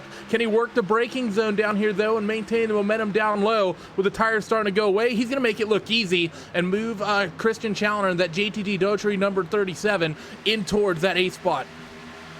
So another position swapped out, and you mentioned the playoff implications for Jimmy Mullis. A great opportunity tonight to make something happen. We made the point, Tim, right off at the top that for those below the cut line, you can't just have good races to make up spots. You also need those drivers in front of you to have some issues, because if you win every race but the car you're 20 points behind is finishing second, you can't make up enough points over the course of these 3 weeks. Well, Nick Ottinger came into tonight occupying the final playoff spot, only 6 points ahead of Mullis. He was involved in that big accident earlier. Ottinger scored way back with a damaged race car in 34th position. So for Challenger up here, for Jimmy Mullis, both of these drivers really need to take advantage of this race. And add Michael Guest to an extent to that list as well, because he's at a position where he really needs to get up on the wheel, about 50 points or so back in 3 races. We've seen it happen before. It's a long way back, but we've seen it play out before where we've had comebacks like this in the eNASCAR PEAK Antifreeze iRacing series. But for guys like Ottinger and Davies, as you mentioned, not having the best of races here this evening, and that could affect their playoff chances and their playoff implications going in to these next 2 rounds. But right now, all eyes, when you look at that bubble, are on guys like Challenger and Mullis and Guest as we work forward here in this race. But a guy like Zach Novak, you got to make sure too that you take care of yourself up in front. Get out there, lead some laps, and do what you have to do to make sure that you have a little bit of a cushion in these next couple of weeks. And Novak, so far so good up in front. It's now 1.2 seconds back to Ryan Luza. And no pressure, but also, Randy, I'd almost rather, if the car I'm chasing down or some of the cars I'm chasing down are going to have issues, I'd almost rather that happen late in the race, because now you're driving this entire race knowing that the guys in front of you are back in the 30s, that the live points are going to put you ahead of them, and you're thinking about that for the next 48 laps. Don't make a mistake. It's weighing on you, so I'm curious if those drivers didn't notice that Ottinger and Davies and some of those other drivers had some issues, if the team's relaying that information to them. Maybe you back off a tad bit, play it safe, don't go, for 7th and settle with 8th, whatever it may be at the end, knowing that you're in a good spot, or if they'd prefer to not know and they're kind of keeping them in the dark and just staying focused on going out there and racing. I feel like I take the freebie if I'm in the sort of situation the likes of Mullis and Davies and Challenger are in, if I get the opportunity. But, a lot of these drivers outside of the top 8 having good runs here today. Michael Guest, he started deep. He missed a big incident. He currently sits 6th. Christian Challenger, he started deep. He missed a big incident. He currently runs 8th. Jimmy Mullis started deep. He missed a big incident. He currently runs 9th. Casey Kerwin, same story. So many drivers that are near this cutoff point have themselves solid top 10 runs right now. The only problem they have is that the only driver in the top 8 that they're realistically making a lot of points on is Keegan Leahy, as the 8-car Michael Connie is still out there running and showing at least decent pace, as he's actually thinking of going 3 wide in towards turn 1 with some cars in that mid-pack. So unfortunately for a lot of these guys, Evan, they're having good runs, they're getting an opportunity, but it's just the right names haven't fallen out. Only Conti and Leahy really the only 2 drivers to really lose out a bunch. Of course, we saw that 28 go around as well, but only 3 in the top 8 having bad nights. That's not what you want to see. Oh, and Nick Ottinger as well, losing out a bunch, of course. So I think I would have liked to see at least one more of those drivers maybe tangled in that incident. But regardless, you're pushing as hard as you can to at least get a top 5 out of this. Yeah, for Mullis, I think you almost take that mellow out. You're P9 right now, not to not go for it. We're not even halfway in this race. But again, he was only 6 points behind Ottinger. There's no doubt that he's ahead of them. For Davies and Challenger and Guest, Davies having issues, so drop him back. Challenger and Guest, they were 33 and 50 points back. So if I'm Guest, I'm not going to push it. I'm going to go even harder. But your race leader is down pit road. Zach Novak from the number 1 spot is in, Tim. And it's not always that the race leader kicks off a cycle of pit service. But there's the 6th car in at lap 35. First scheduled green flag stops of the night. And there's your battle. That would be for the lead right now. It's Ryan Lewis, and Ryan's fallen back just a wee bit into the clutches of Bobby Zielinski and Corey Vincent, but nothing too spectacular compared to what we've seen with Zach Novak pulling away. And he was getting loose the last couple laps. The handle was going away on that 6 car, but he was still out ahead and still inching away from Ryan Luza and the rest of the pack. So we'll see how this all plays out when it comes to pit strategy. But it looks like Ryan Luza going to stay out on the racetrack this time and complete lap number 35 on the racing surface. But when you look at some of those drivers that we were talking about around that bubble position, I like the phrase control your own destiny, because you can only do what you can control right now. Randy mentioned it about maybe it would be nice if some of those other drivers maybe had a bad run or maybe got swept up in a wreck, and maybe that would help you a little bit. But at the end of the day, if you control your own destiny, you make sure that you're in the playoffs at the end of the day, and it doesn't really matter what goes on with those other cars. Some of those drivers like Michael Gast and Jimmy Mullis trying to get up there and trying to create their own destiny with 3 races to go before that cutoff. That's certainly the advantage of having a good start to the season. To playing from ahead is, of course, that the drivers are chasing you, and as long as you put in some good results, it's going to be very difficult for them to try to go up and catch you. Interesting that Luz still staying out on track. Zelensky, Vincent, T, and Gast are top 5, all still out on track. I thought it was a very early pit stop for Novak, as we see one driver dive in at a quarter number 3. This restart came 20 laps before the pit stop came from Novak, Tim, but that is keeping in mind that we did have a restart, a short run, and then another go at it. So they did indeed go a little bit further than that on the fuel run, but about 20 laps is just shy of what you would need to go one more stop on this race. So I think the rest of these drivers may be trying to get closer to halfway, make it certain so that this green flag stretch is a 2-stop strategy and you got more confidence in your ability to go that far. And I definitely think there's definitely a fuel window at play here, because you talked about the fact that we have the sort of fall off we've had with the tires, nearly 3 seconds per lap as the race has gone on. You wouldn't be staying out if fuel wasn't a concern for these guys. So those guys that came down, they're pretty much committed to a 2-stop strategy here, but they will be quick on the new tires. These guys that are currently out there still running, I think, are trying their hardest to make this into a 1-stop any way that they can, and it's going to be interesting to see how this pans out. Cutting a pit stop is always important, but at nearly 3 to 4 seconds a lap of cutoff that we're seeing, that's a lot of time to be making up lap on lap around this place. Granted, they're going to have the advantage, the one-stoppers here, Evan. The fact that this is only an 80-lap race, so 4 seconds a lap, that's going to be nearly, to about 2 seconds a lap that we typically see at some of these racetracks. So it sounds like a lot, but with the lap time being so much longer and the race distance in terms of laps being so much shorter, you're not really gaining as much time as it may sound. And then here, like, the fuel window is probably closer to 32 laps or so, but I don't expect any drivers to be pushing it that far uninterrupted at under green. In fact, Ryan Lewis down, going to give up the race lead from lap 34. He'll come down to pit road just shy of the cross flags in this one. It'll make Bobby Zelensky your new race leader. He and Cordy Vincent have been fighting for quite some time, going back and forth, those two, as it was a battle for second. Now it's a battle tentatively for the race lead. Look at that line, though. Vincent about a car length up in one. It allows him to drive it off a little bit more aggressively, and I think he might have had the speed to challenge, but the 27, not forcing the issue, just flashes the nose and tucks back in line. Through all of this, Jarl Tien cycling his way up to third as well, even with the pretty significant damage he's got on the back of the 66.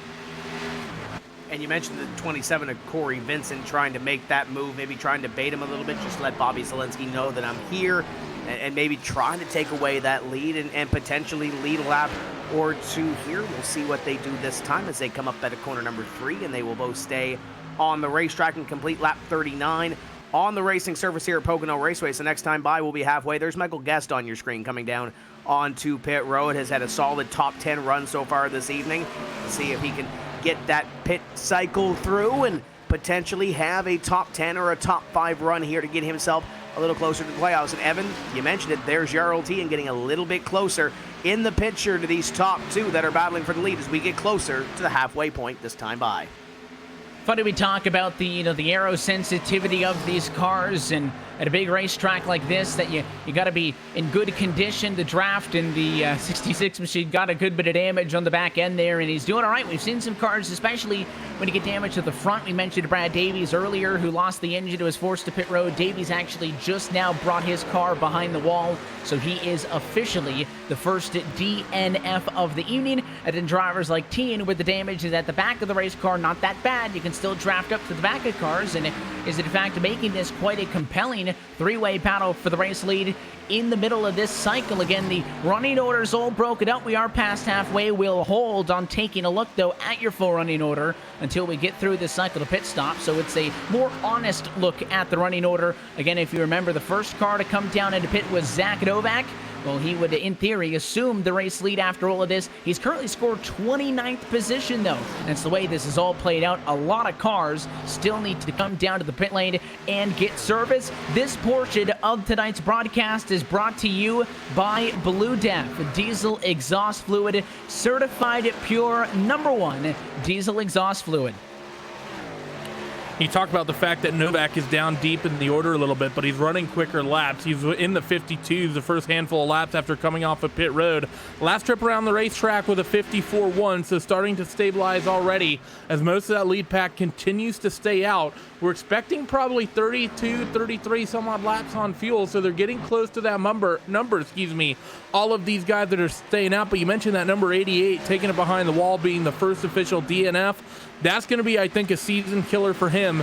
He came into this race 10th in .7, and after, he's finishing 48th here tonight, I think that pretty much kills any hopes at a top 8 for the 88 of Brad Davies. He came in with a really, really good shot, too. That's how quickly things can change when you're talking about only 8 drivers actually being able to make it and qualifying in to this. These drivers, although they're stretching this out, Tim, seem to be going an awfully long time ago. We went back green at lap 15. There was a yellow. A lot of drivers stayed out, so they have been running a little bit longer than that on fuel. But, we're closing in on what would be 30 laps on that. It seems like the absolute maximum could go for a one stop. You'd have to get at least 33 and 33 even to make it close as they work around lapped traffic, and it'll split these two up as Dylan Duval now finds himself in between Bobby Zelensky and Vincent, and it's actually going to hurt the 27. Here comes Tina to the inside. It's a fight for second place. The 42 is not part of this. Yeah, Dylan just had enough steam to clear that 27 of Corey Vincent, and Vincent didn't have enough to get by him, but Jarl Tien got that run, was able to make the move on the 27, and now the 27 tries to take a little peek back to the inside. This is the battle for position number 2. As we mentioned, Dylan Duval not on the same lap as your 3 drivers that are battling for a lead lap position, and that would be the lead as they come off of corner number 3. The 66 takes a peek to the inside of the 42 to try to put him in the rearview mirror and try to catch Bobby Zelensky, who's about 5 lengths ahead of this battle for position at number 2. And as you mentioned, we might see some of these drivers come down for a stop and go, or a little splash and go on the fuel if they can't make it the distance. But as we've said before, cautions could play out, and we saw a green-white-checker here last week. Anything can happen here, especially with this series, but right now it's looking fairly green, and everybody is minding their P's and Q's right now with Bobby Zelensky leading them down to 2.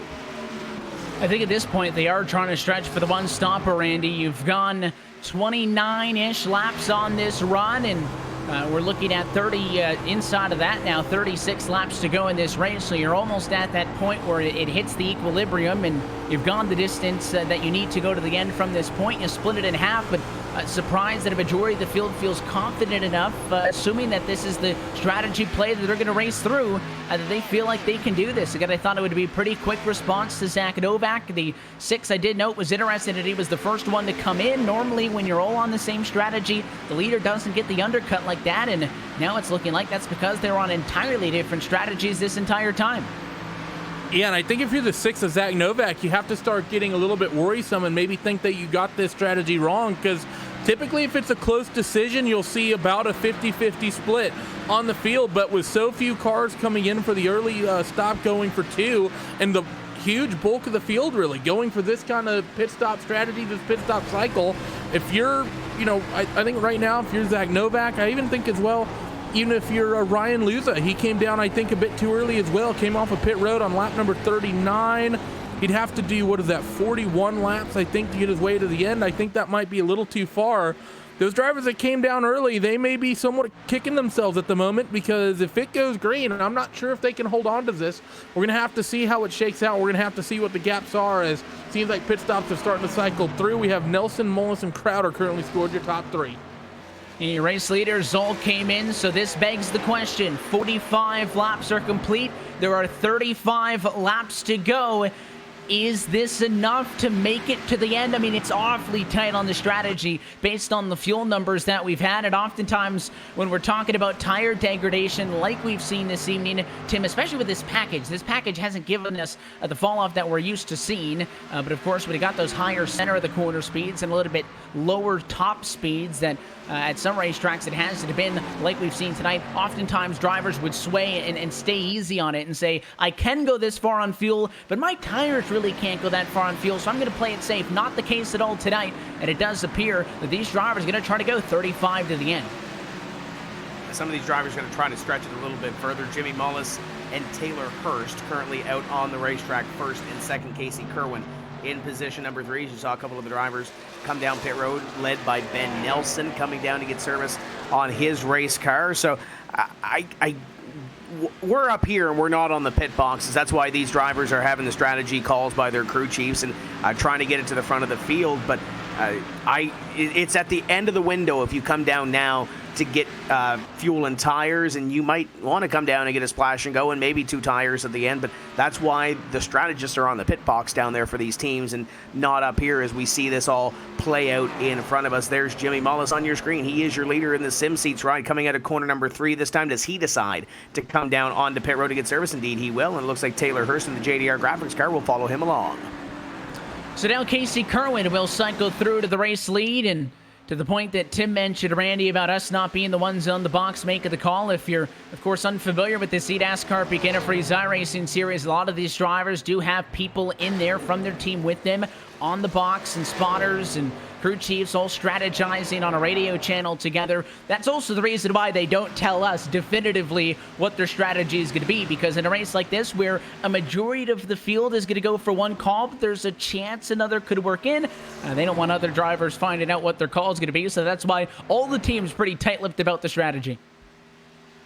Yeah, and they're always going to do so, aren't they? It's going to be the play that they make. And I'm just having to take a look at the replay, actually, to see if we had any cars come down and actually fill up on the extra sort of lap. You get sort of a second opportunity to come down pit road, and a handful of cars took it. I don't see any of them really staying out too late, though. Ryan Lowe was one of them. Another one was actually Timmy Hill, but Timmy's not really far enough up the order to really benefit from this whatsoever. But the 14 of Casey Kerwin, he comes down pit road along with everyone else who's getting seemingly amazing gas mileage. The 80, I could tell, though, he was one in that group that came down at the latest possible point at the last yellow. He got an extra lap because of it. The 7 of Ryan Lowe as well, and because of that, he's out there leading.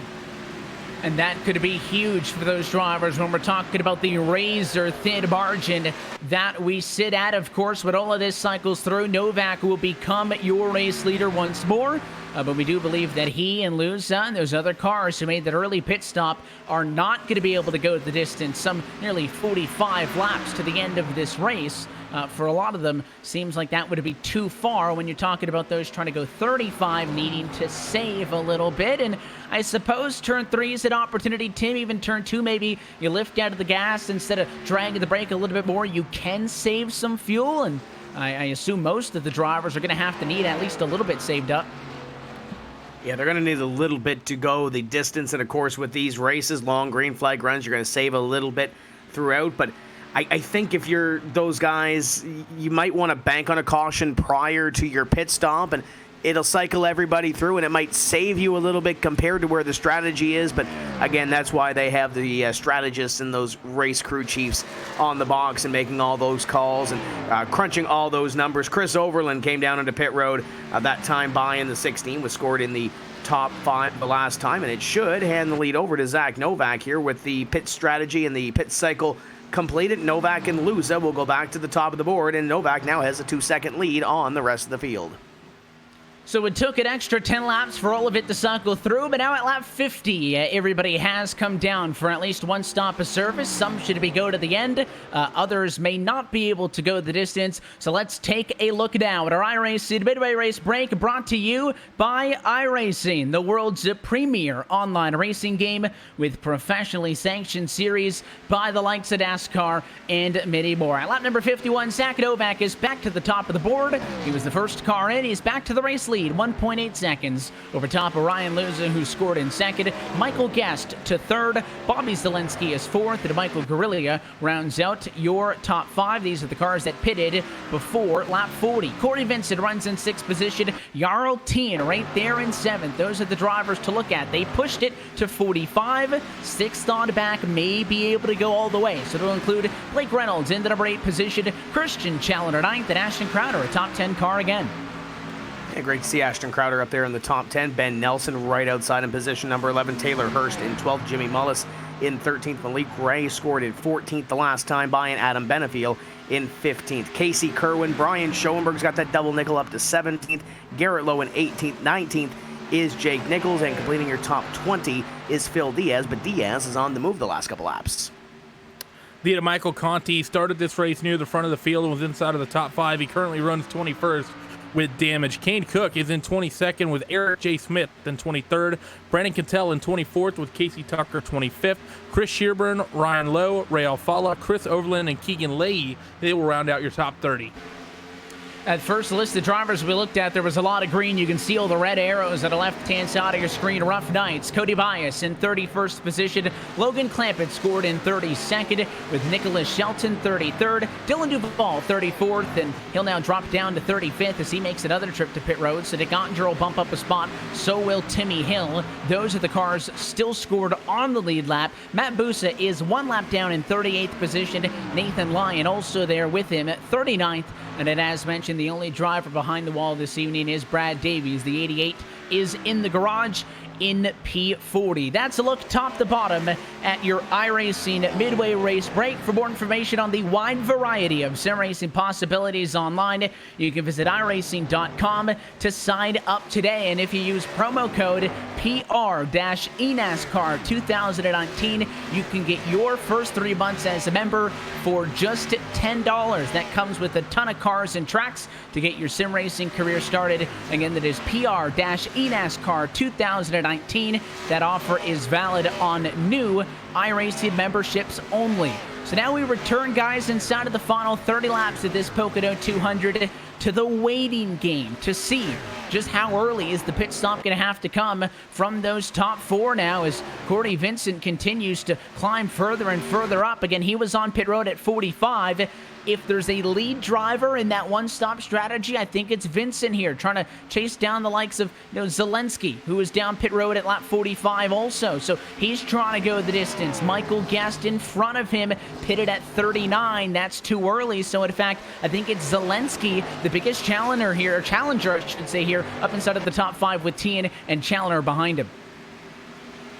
I think when you look at this full strategy here, you've got some different things in play, and with this long green flag run, you kind of mentioned it a little bit, touched on it, Evan, about conserving a little bit of fuel here, and this might be the time and the run to do so. Your top 2 have about 1.6 seconds or so. Ryan Luza, the last couple laps, been a little quicker than Zach Novak, but nothing too spectacular. And then you've got battles like this throughout the field. You've got the 66 of Jarl Tien on your screen, Christian Challenger. This is a battle for position number 7 as we work through here. And right in front of them, Michael Guerrilla in the Jim Beaver eSports car, having a great run so far through all this pit cycle in position number 6. And one of the best runs that he's had all season long. It seems like once he's got that Jim Beaver blue on the car, it's really picked up his game, and great to see Michael having a great solid top 10 run in this one, just ahead of that battle. And there you see the 17 of Michael Guest, the 18 of Bobby Zelensky. We're seeing these quick little 2 and 3 car battles, at least in the top 10. There's a little bit of separation between these battles,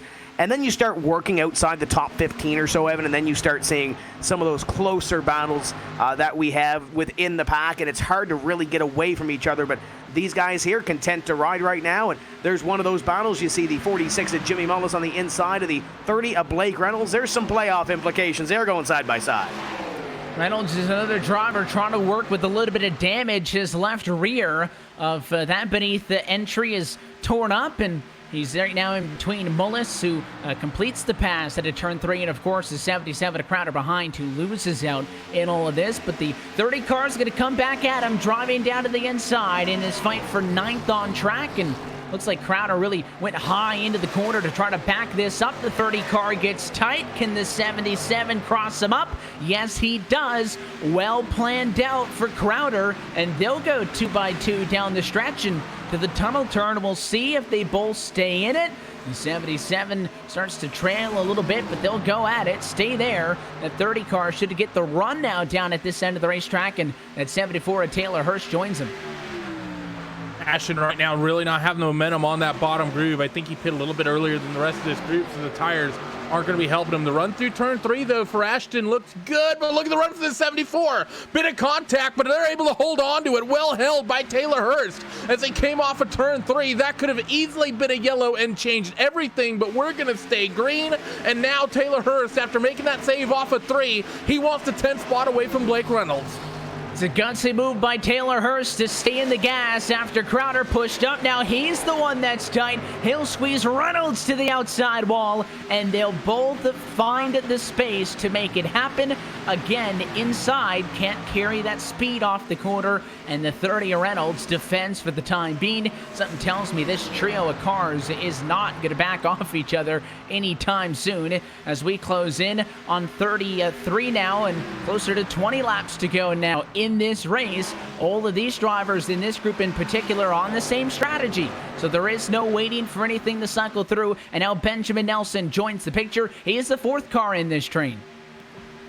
There's no saving here. There's no fuel strategy here. You're going for what you can right now, especially seeing this battle between guys like Taylor Hurst and Blake Reynolds. Sucks right up down into corner number 1, gets up into the back of the 30 and gives him a little shot in the shorts down into corner number 1. The 74 glides through corner number 1, takes a little peek to the inside of the beneath number 30 of Blake Reynolds, and will be to the inside this time as they head towards corner number 2. There's Ashton Crowder taking a little peek on the back bumper as well, with Ben Nelson a part of this battle. And there's great battles here outside the top 10 throughout, but this one here is definitely intense. They're going at it like it's the last lap, but right now we still have over 20 laps to go in this race in Pocono, and there's that run that Crowder gets on the outside. The loss for Taylor Hurst, maybe Ashton Crowder's gain if he can roll the top through 3.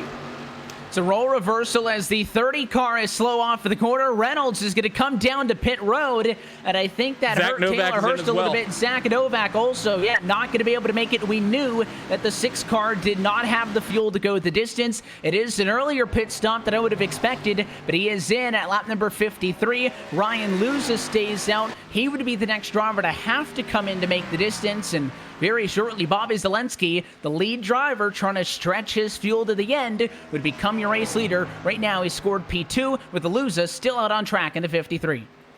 And that 53 car, I'm really curious to see when he comes down pit road, because I'll be honest, his entire strategy makes no sense to me.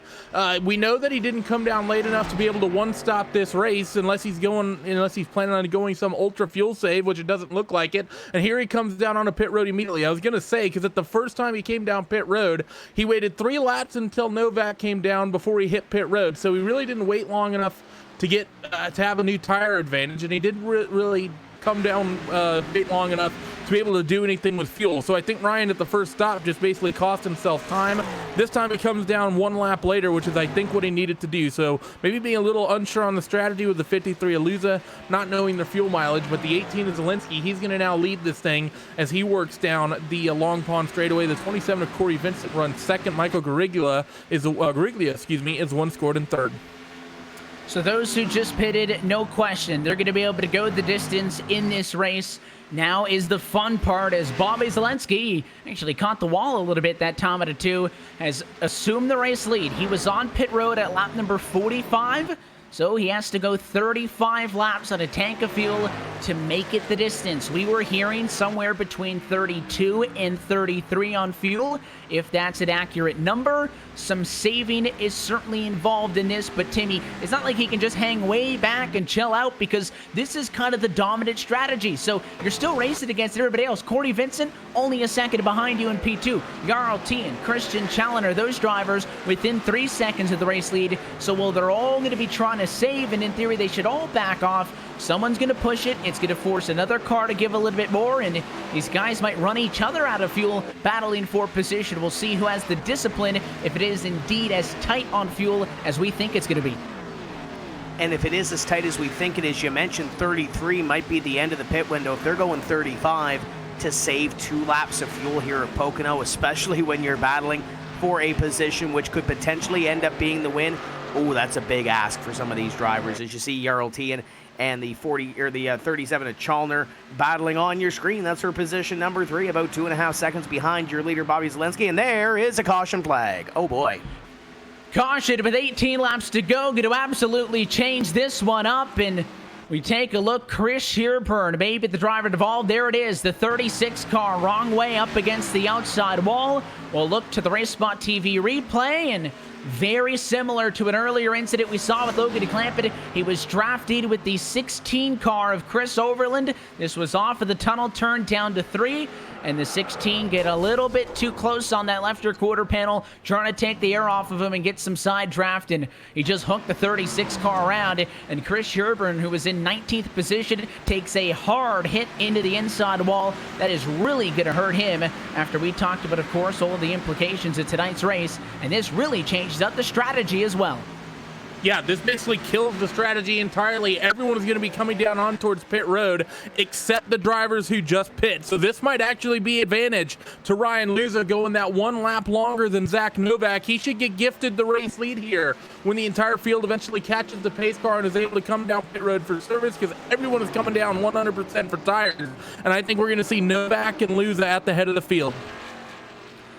So we will see, again, those who just pitted and seem to be out on the strategy. They can stay out. They are good to go the distance. Tim, in theory, you know, the cars that were trying to stretch it, if they had any hope of making it under green, they could save under yellow here and still make it to the end. But I think so many drivers are going to come in and get 4 tires that if you're Zalenski, you have to. But there's always a concern when you're that first car coming off of turn 4, or in this case, coming off of turn 3.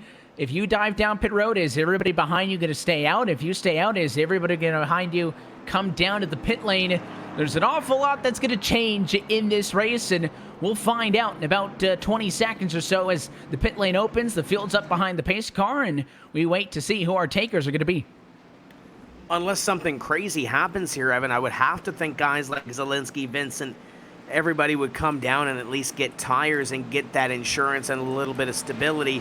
We get to that point in this race now where we see potentially this race have a few cautions at the end, or we could see this thing go green to the end of the race. We've seen it play out on both occasions here at Pocono in this series, and keep in mind there's some green-white checkers you have to conserve potentially for. So I think if you're the leaders and you're going to see them come down here, at least these guys up in front, especially if we do get some green-white checkers at the end, come down, packer full of fuel, get some tires on it, and set up for the run to the end of this one to try to get yourself a victory here at Pocono. Bobby Zalenski leads the field down to the attention of their crews.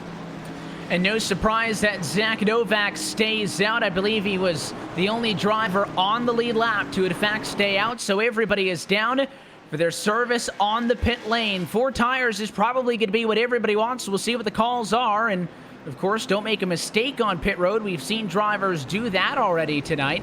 As everybody is in the box and getting service, we've got the camera there on the pit lane exit as we see who will win the race off the pit road. It's awfully tight, but Corey Vincent, the 27 car, is able to get in front of the 18, and Vincent overtakes Zalenski. That'll be huge for track position as they all went with 4. Yeah, that's going to be really interesting to see how this pans off, and what lane you're in might be very, very important here. With 5 cars having a couple laps on the tires, if it's only a couple in the case of, say, Luza, as well as towards the back of that top 5, Michael Gariglia, he actually came down just 2 laps before that caution came out, but a couple of those guys have been out there 3 or 4 laps on those tires. So there's going to be a bit of a tire advantage there from 5th on back. So what lane you line up in compared to those guys ahead of you, that could be very, very important when we go back to green. So just looking at how all of this plays through, Guerrilla's out there, Reynolds, Guest, and then, of course, the ones that we expected, Luza and Novak, along with a couple of wave rounds, will get a clearer picture as lapped cars and whatnot are allowed to come down pit road. But I think we got some guys gambling, staying out, trying to get the track position, maybe banking on the fact that we get a lot of yellows to the end of this one. This final portion of tonight's broadcast is brought to you by Herculiner Truck Bedliner. The tough comes easy. We'll step aside for a brief moment. When we come back, we'll get set for a race start inside of 15 to go. Everything happens so fast. Reckon. We're reading out of control. It's a big mental game. Nothing ever goes to plan. Pressure's on. Pressure's on to perform. Are you idiot? I'm gonna race you how you race me. It's gonna get crazy. Oh, you're wailing on Ryan Newman. Punches thrown. Yeah, baby, yes! If you're not tired, you didn't drive hard enough.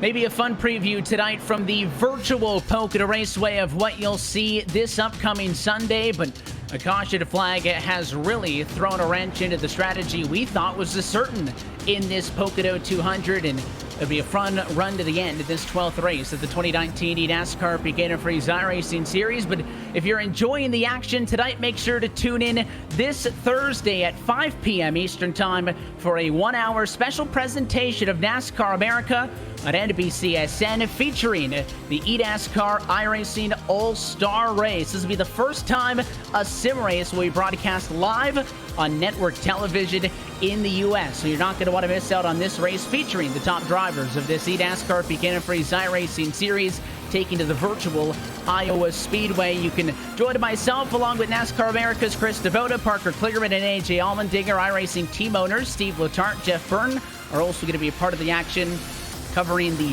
pre- and post-race festivities. Again, that's 5 o'clock p.m. Eastern Time this Thursday night on NBCSN. And no doubt that one will be fun. Totally different kind of a racetrack, short track Iowa, boring if you will, with these cup cars. But let's focus on the task at hand tonight, gentlemen. Tim, whole new race. We talked about those wide front straightaways and, you know, all the speed that you can build up down to turn one, how wide you can go, and it started to look like this race was going to be similar to last year's. Yellows early on, some green flag action. Strategy was going to be the dictating factor. Now I think it's down to a game of courage. A lot of drivers stayed out, more than I would have thought. We were almost certain Novak and Loser were going to stay out, but as the lights go on top of the pace car, you can throw Michael Guest, Blake Reynolds, and Michael Guerrilla in there with him. The top 5 did not pit. Everybody there on back with fresh 4 tires and guaranteed on fuel to the end. And you saw that leaderboard, 15 laps to go. There'll be 14 laps to go when we send these drivers back underway, and that's given there's no green-white checker finishes in this event, which there very well could be, and we saw it at our last round. But Zach Novak, Ryan Luza, once we had that early caution that essentially took Keegan Leahy and Nick Ottinger out of the equation up in front of the field, these two have been the class of the field. Michael Guest has been consistent. Corey Vincent has been consistent. Jarl Tien has been fast. Jimmy Mullis has been fast. But now they're monitored in the back half of the top 10 when you talk about a guy like Jarl Tien and Jimmy Mullis or all this pit strategy. But there are still a lot of laps to go for those drivers to get to the front from a top 10 position. But I think this race comes down to Zach Novak and Ryan Luza. Luza has had a couple of rough races the last couple of rounds, trying to rebound from that. Zach Novak has just been so darn consistent, trying to really lock up his playoff chances. And then you look at a guy like Michael Guest, who really has to get up on the wheel and control his own destiny in the next 3 rounds. If you win the next 3 races, you're going to probably be a little bit closer to locking yourself into the playoffs if you're in a position like Michael Guest is. There could be a lot decided here in the next few laps. And we saw that restart earlier, Evan, where Nick Ottinger went 3 wide to the outside. That sense of urgency could be ramping up right here as they come out of 3. Pace car going to dive down and in with 14 laps to go tonight from Pocono. Green flag back in the air with 5 cars on old tires up front and a lot of hungry cars behind it trying to find a way through. They're jockeying. Look to the inside. Michael Guerrilla going to get blocked all the way down by Corey Vincent. They're 3 wide inside of the top 5, 2 wide behind for the race lead. Here comes Novak on the outside with the speed. Luza going to look to the middle. 3 wide for the race lead off the corner. 4 wide behind them now as Gus loses the one with all the momentum.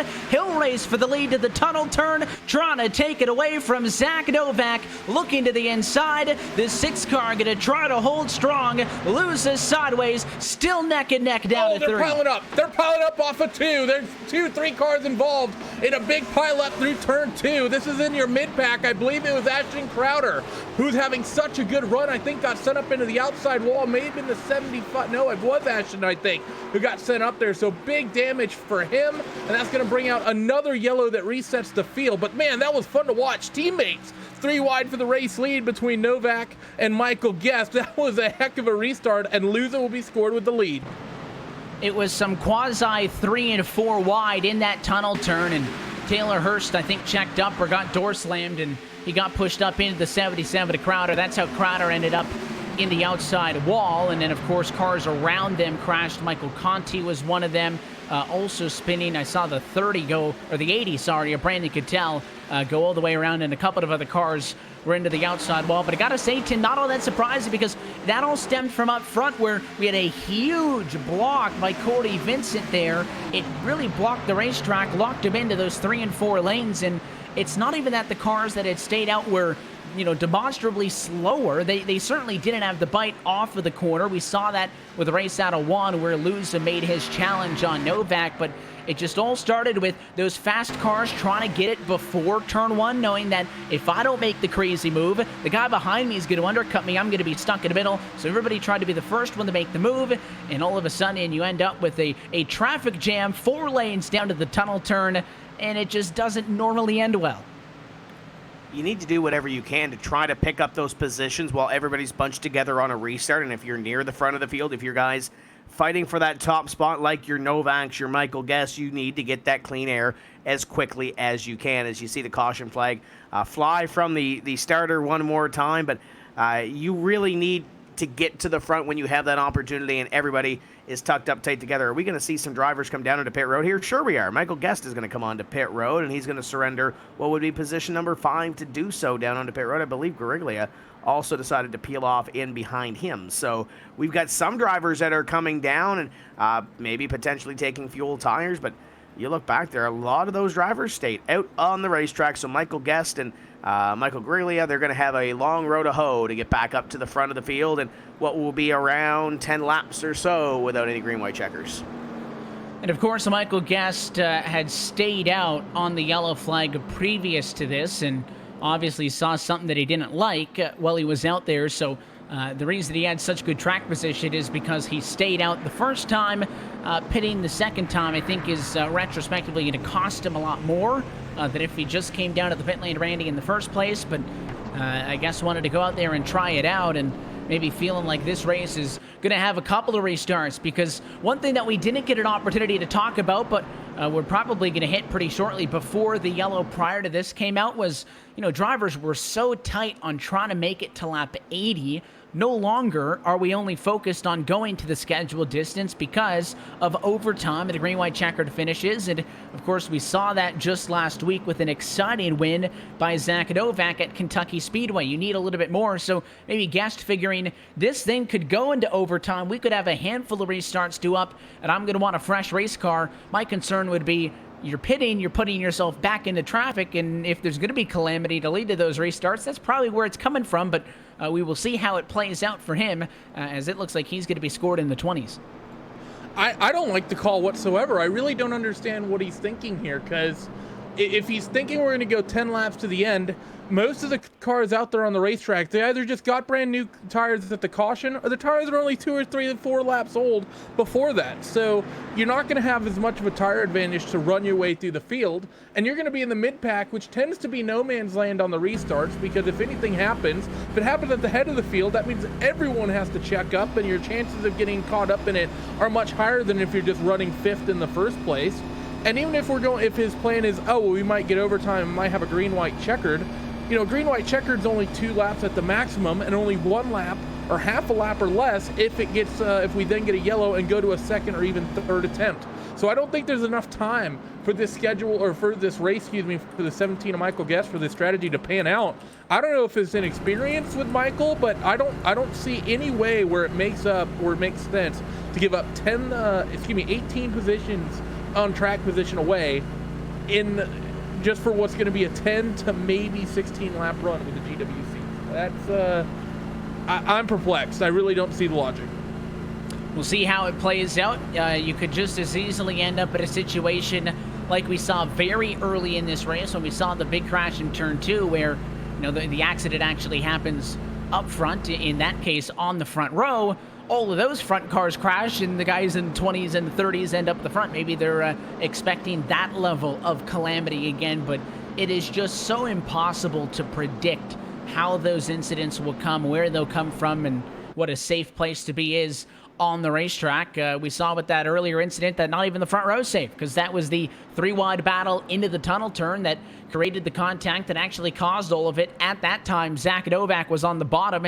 He's really one of the only cars, top 5, top 10, to have survived that by diving low and avoiding all of the calamity behind him. So, Novak gets this rejuvenation. He and Luza battling for the race lead. No surprise to see these two cars duking it out. And Luza had actually just inched in front of Zach Novak, Tim, when the caution flag came out. Again, these were the two cars that were on the two-stop strategy. We're kind of back in a pack together. Novak got it really tight, had to get out of the gas off of one, open the inside for Luza. He didn't complete the pass. Novak was there, probably on the outside, would have got a better run, but when the yellow flag came out, as you see the lights go out on top of the pace car, and we get set for another restart, at that moment, it was still Luza, barely with the nose in front, so that's why the 53 will be the control car. That is huge for this restart. One thing you touched on here, and that was the drivers that are moving up and moving back. When you look in the top 10 right now, there's only 4 drivers that started in the top 10 that are currently running in the top 10. Ryan Lewis and Zach Novak being 2 of them. Then you look back to Bobby Zielinski started 7th, running in 8th, and then right in front of him, Corey Vincent started in 4th, running in position number 7. But I look back, Garrett Lowe was involved in the first caution. He runs in the top 12 right now, in 12th place. Look at Ray Alfala. He's had some damage so far this evening, and he's running in 17th.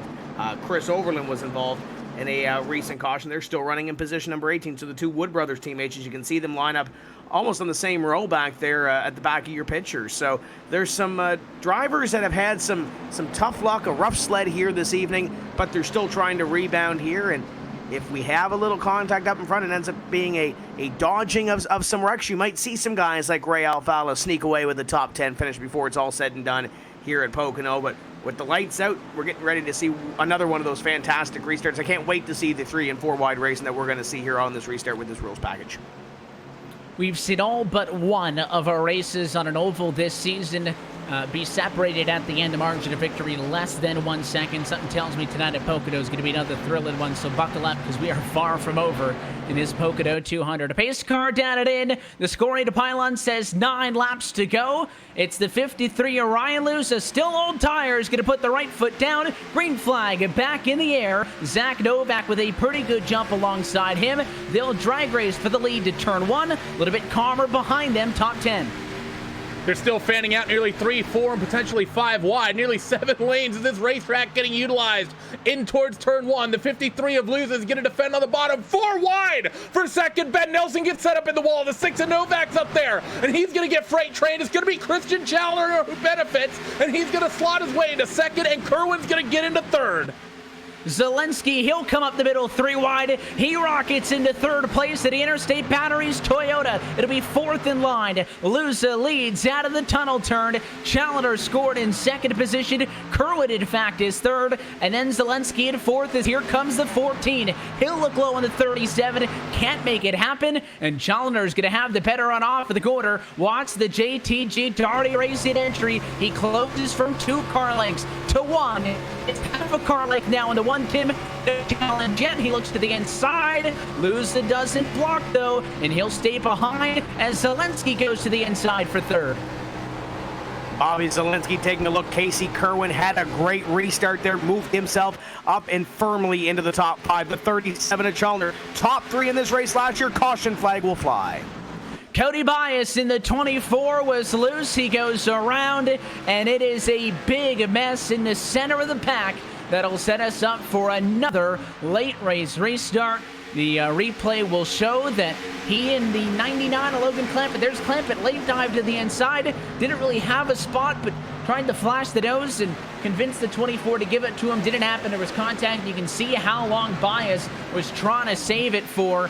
The 99 did a good job of not tagging him again, and I thought Bias had it, but then he came back up on track. They were 3 wide. He pinches the 79, the 19's there, the 33, and it is another huge mess. This time it's out of turn 1.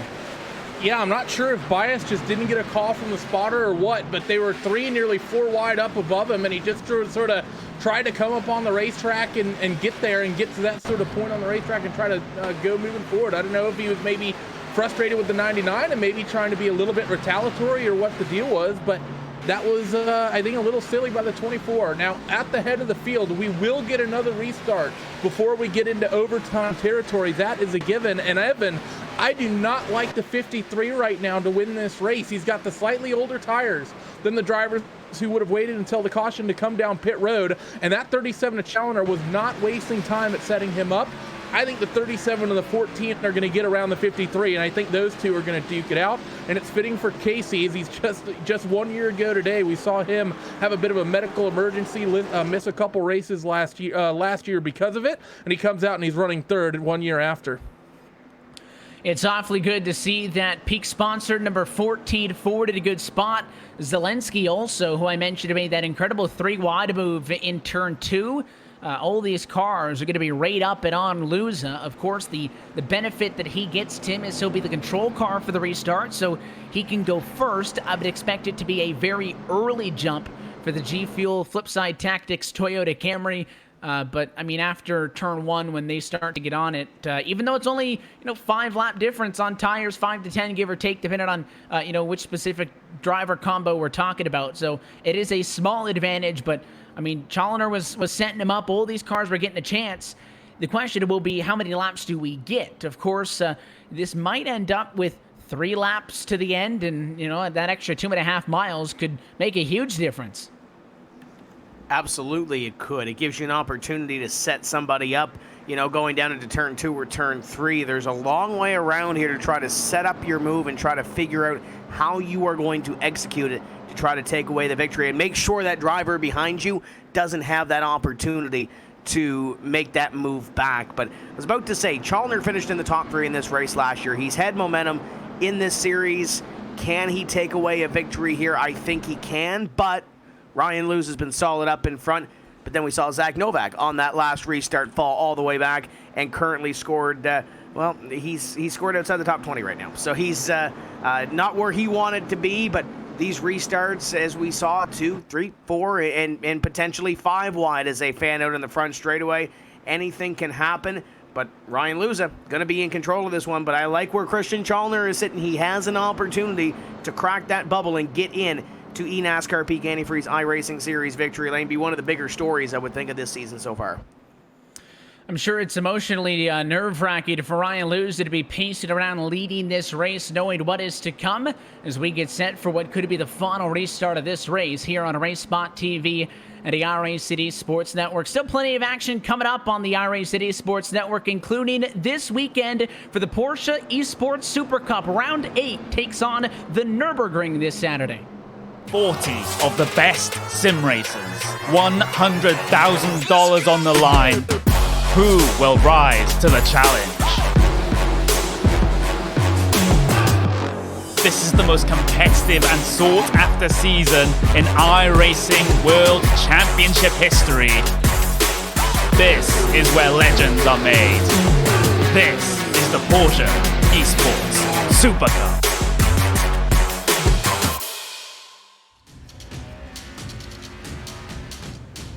So make sure you tune in for that one. But back here at the Pocono Raceway, lights stayed on top of the pace car. Word from the tower is 2 to green, so the lights will come off the next time by. When we take lap number 77, we will go green, taking 78. So it is a 3-lap run to the end of this Pocono 200. Of course, we do have to complete those first 2 laps to get to the white flag for it to be official. If we do not and we see another yellow, we will officially head to NASCAR overtime.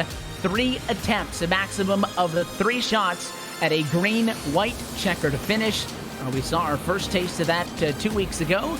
Only needed 1 to resolve that one, and Zach Novak picked up his 3rd win of the 2019 campaign. And I don't know, if I'm losing, what do I want, guys? Do I want to get these 3 laps to the end and get it over with, or would a series of 1 or even half-lap sprints in yellows help me out? Because it seems like it takes just a little bit for those fresh tires to kick in, but once they do, they're pretty lethal, so I don't really know what Luz is hoping for here. I think Randy's probably a better driver than I am, and he's probably a better strategist than I am. But Randy, I would think that if you're Ryan Luza, you want to get out in front and you want to make sure you're clear of all this mess that is likely going to happen behind you and get this thing done. You want to get those 2 laps in that you can get to that white flag and guarantee yourself a finish. Do you want to run a green-white checker here at Pocono if you're that leader? I think if I had a choice between running a green-white checkered and what this will be 3 laps instead of just 2, I would certainly take the green-white checkered. But Luz is good enough that I think he can potentially defend either way. So we're going to see the lights go out on the iRacing safety car this time through, and it will be a 3-lap run on this restart. And it's going to be spicy. I don't think Luz is in for a great situation regardless.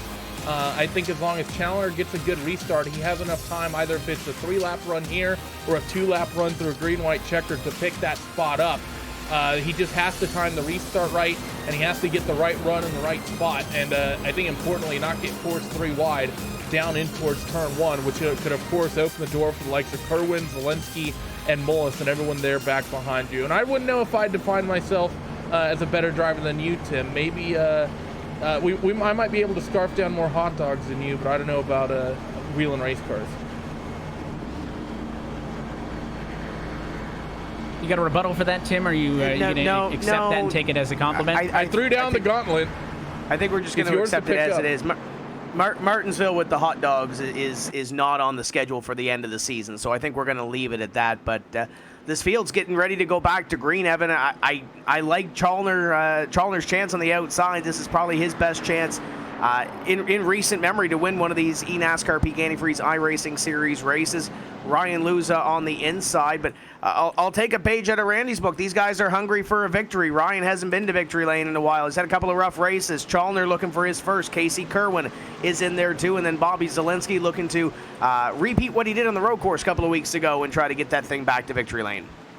Yeah, half the drivers on the front 2 rows without a win in this eNASCAR PEAK Antifreeze iRacing Series. The other 2, Luz, Zelensky, they've got quite a few in their back pocket. We'll see how this one plays out as we get set for what could be the final restart of the night. So pace car to dive down. It is an old tires 53 Toyota of Ryan Luza who takes the green flag.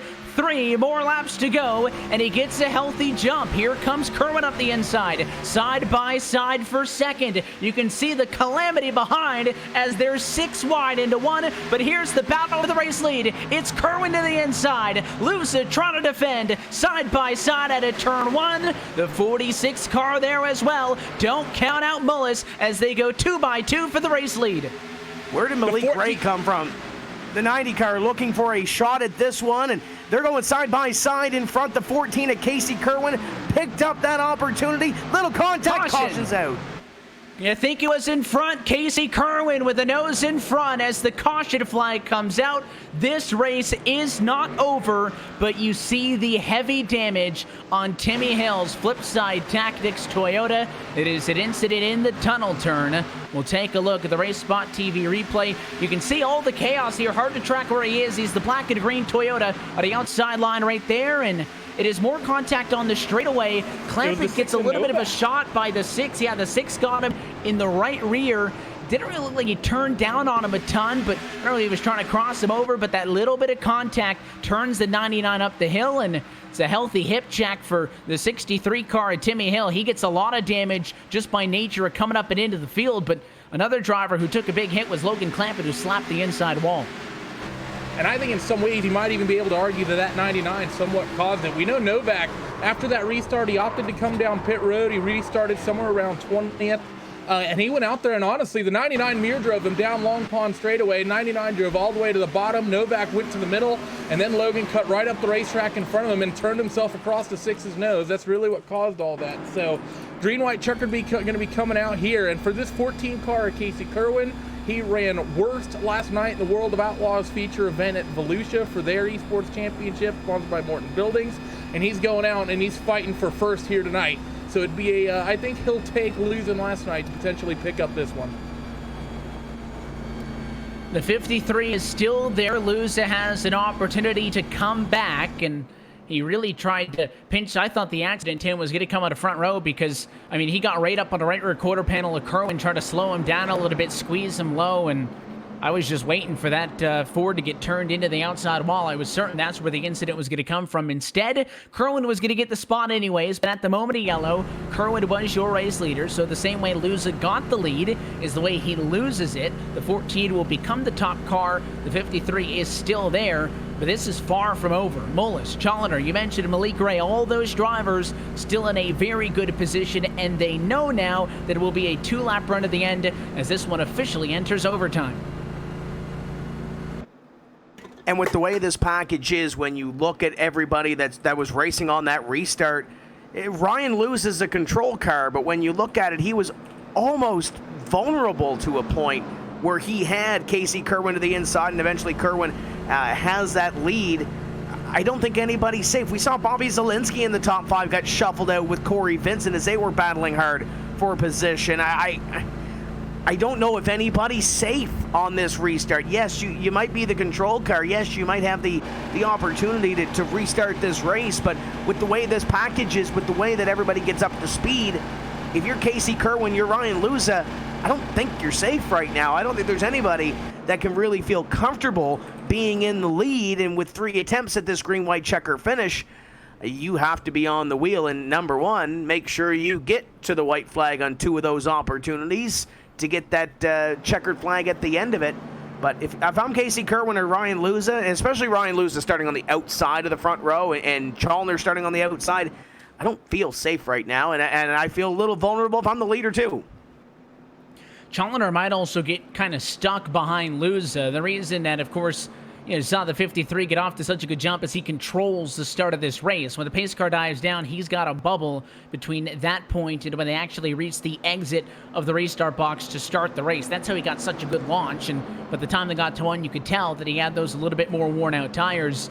No doubt the 14 is going to try to rocket off in front. I wouldn't be surprised if Mullis follows him right through to second. Challenger gets pinched behind Luza. Not by nature the 53 sleeping, just he's not going to be able to respond quite as crisp as some of these other cars, and it could be problematic for the 37 on the outside line. The lights stay on top of the pace car again. It is a very interesting dynamic as you look at the top 5 there on the scoring to pylon. 3 of the drivers who sit top 5 right now without a win in this eNASCAR PEAK Antifreeze iRacing series. Of course, Luza wanting to play spoiler. Mullis would love to pick up his 2nd win, backing up his victory last year at the New Hampshire Motor Speedway. So there's a lot of storylines and a lot of interesting faces up front, and I guess we shouldn't be all that surprised, Randy, because very early on we had that big wreck in turn 2, and you made the point of mentioning that all the cars up inside of the top 5 and top 10, nearly all of them came from outside the top 20. It was 15th through or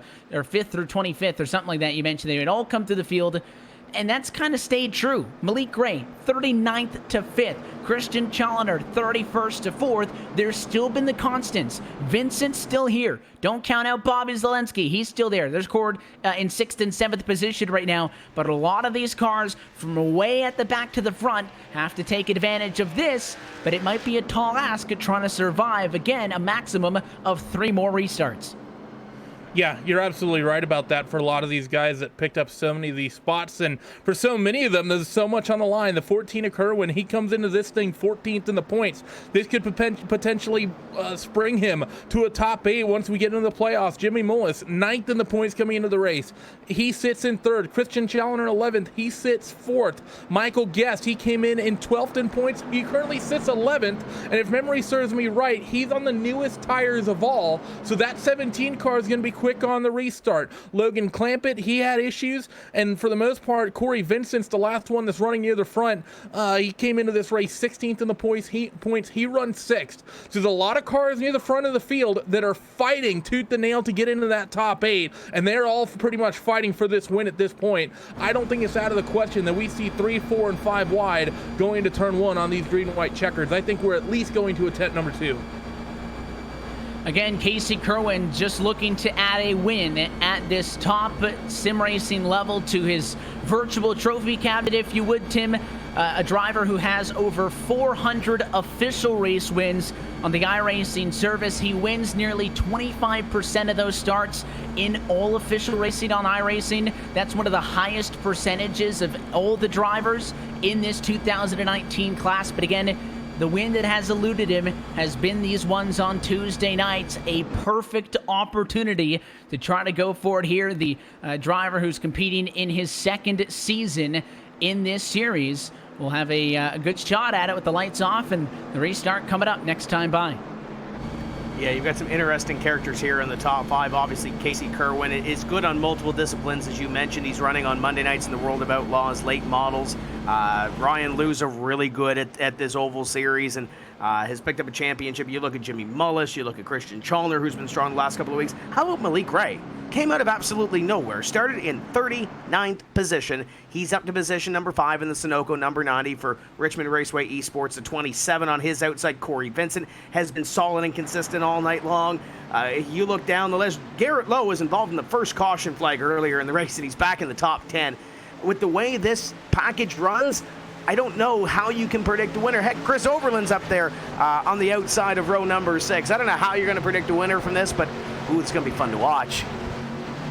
Pace car to dive down and in. It is our first attempt at a green-white checker to finish tonight from Pocono. There goes Casey Kerwin, green flag in the air. 2 more laps to go. He'll immediately go to the outside to try to hold off Luza. Here comes Mullis on the inside. It'll be a fight for 2nd place. He's got a big push though. Malik Ray, Bobby Zelensky, all shoving to turn 1. 46 looks low. Kerwin shuts the door.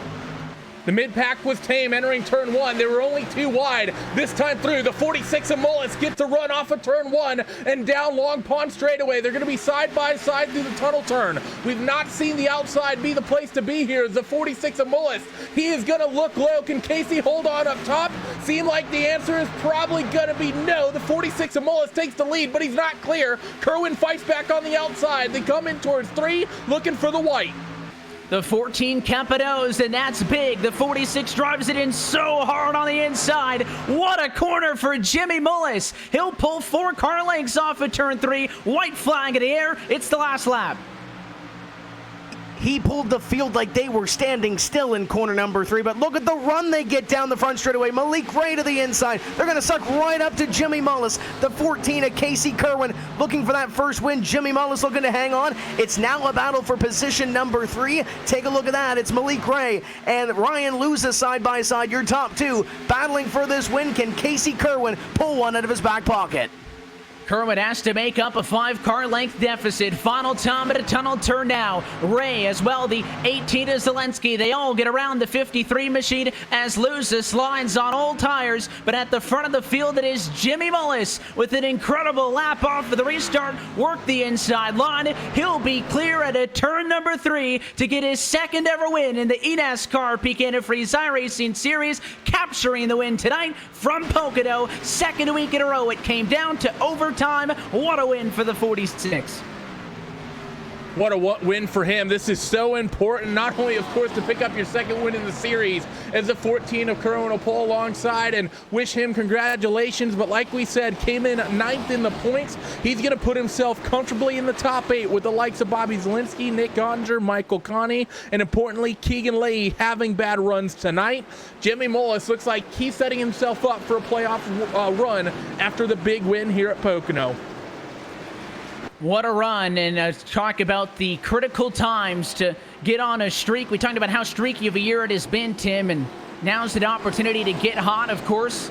If you want to get race wins, now's the time to do it. Huge accomplishment, not only in how difficult it is to get a win here, of course. That other win, as I mentioned, coming last year for the virtual New Hampshire Motor Speedway. There is never a guarantee that you'll get another win. You never know how this plays out with the relegation in this eNASCAR PEAK Antifreeze iRacing series, but you can see the respect for the other drivers as they all pull up alongside and congratulate him. A feel-good win for Jimmy Mullis. He'll do some celebrating on the front straightaway, this time off of the quarter. But how about Kerwin? Malik Ray also 2 drivers behind for their first ever win, coming up just shy in second and third. How about the run for Richmond Raceway Esports, first and third here this evening? Jimmy Mullis, Malik Ray, both having great runs, and congratulations to that 46. Lighting it up here on the front straightaway with a Sim Seats Toyota, putting on a show, coming out with the win, and as we mentioned, getting himself a little bit closer to playoff contention. Nothing is for certain here yet, but this is definitely going to help him. Let's take a look top to bottom at your unofficial RaceSpot TV full race results from tonight. Jimmy Mullis to victory lane atop Casey Kerwin, who comes home in second. Malik Ray is third. Bobby Zelensky finishes in fourth position, and Garrett Lowe rounds out your top 5. We'll be trackside with all of them in just a moment. Ryan Luza ends up in sixth after slotting on that last restart. Chris Overland, he was in a wreck earlier tonight. He gets a top 10. He finishes P7. Corey Vincent's behind him at 8th, with the RLT finishing 9th, and Jake Nichols rounding out your top 10. Finishing in position number 11, you have the 83 of Adam Benefield. Started scratch on the field here this evening to come up to 11th. Ray Alfala in 12th. Nice rebound for him. Michael Guerrilla finishes in 13th. Ryan Lowe and Taylor Hurst finishes in 15th. Kane Cook, great run to 16th. Michael Conti salvages 17th out of tonight. Logan Krause in 18th. The double nickel of Brian Schoenberg in 19th. And his William Esports teammate Matt Busa right in behind him in 20th. And for rounding out the field, Dylan Duvall ends up 21st. Nick Ottinger in 22nd. Nicholas Shelton 23rd. Blake Reynolds 24th. Eric Smith in 25th. Ben Nelson 26th. Keegan Leahy, your points leader coming into this thing, started on the pole. He ends up in 27th. Chris Shearburn 28th, Logan Clampett 29th, Phil Diaz ends up 30th, and a number of cars who are near the front of the field on that restart, they get into incidents, the first of them being the 17 of Michael Guest. He will come home 31st, a disaster of what looked like a perfect night for him to potentially propel him into the top 8. Casey Tucker 32nd, Cody Bias 33rd, and Christian Challoner, the other car, caught up in that last lap restart. Instead of finishing up near the top 5, he'll come home 34th with Zach Novak, Brandon Case-Cattell, Timmy Hill, Nathan Lyon, Ashton Crowder, and Brad Davies rounding out your 40-car field tonight. So look top to bottom at your unofficial RaceSpot TV results. We'll take a quick opportunity to step aside, and when we come back, post-race action will continue. We'll talk with your top finishers and take another look at that last lap. Your winner tonight from Pocono is the number 46 of Jimmy Mullis.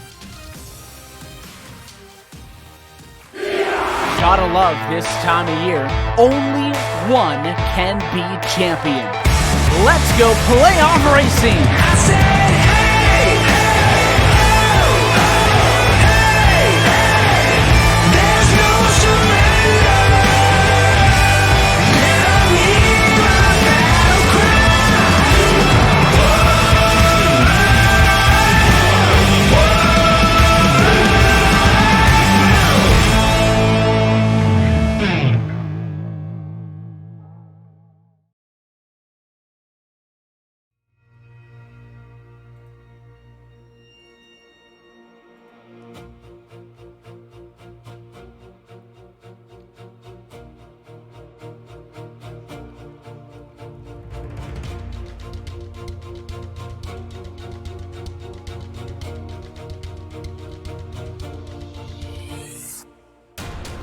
Welcome back live to the virtual Pocono Raceway for the second week in a row.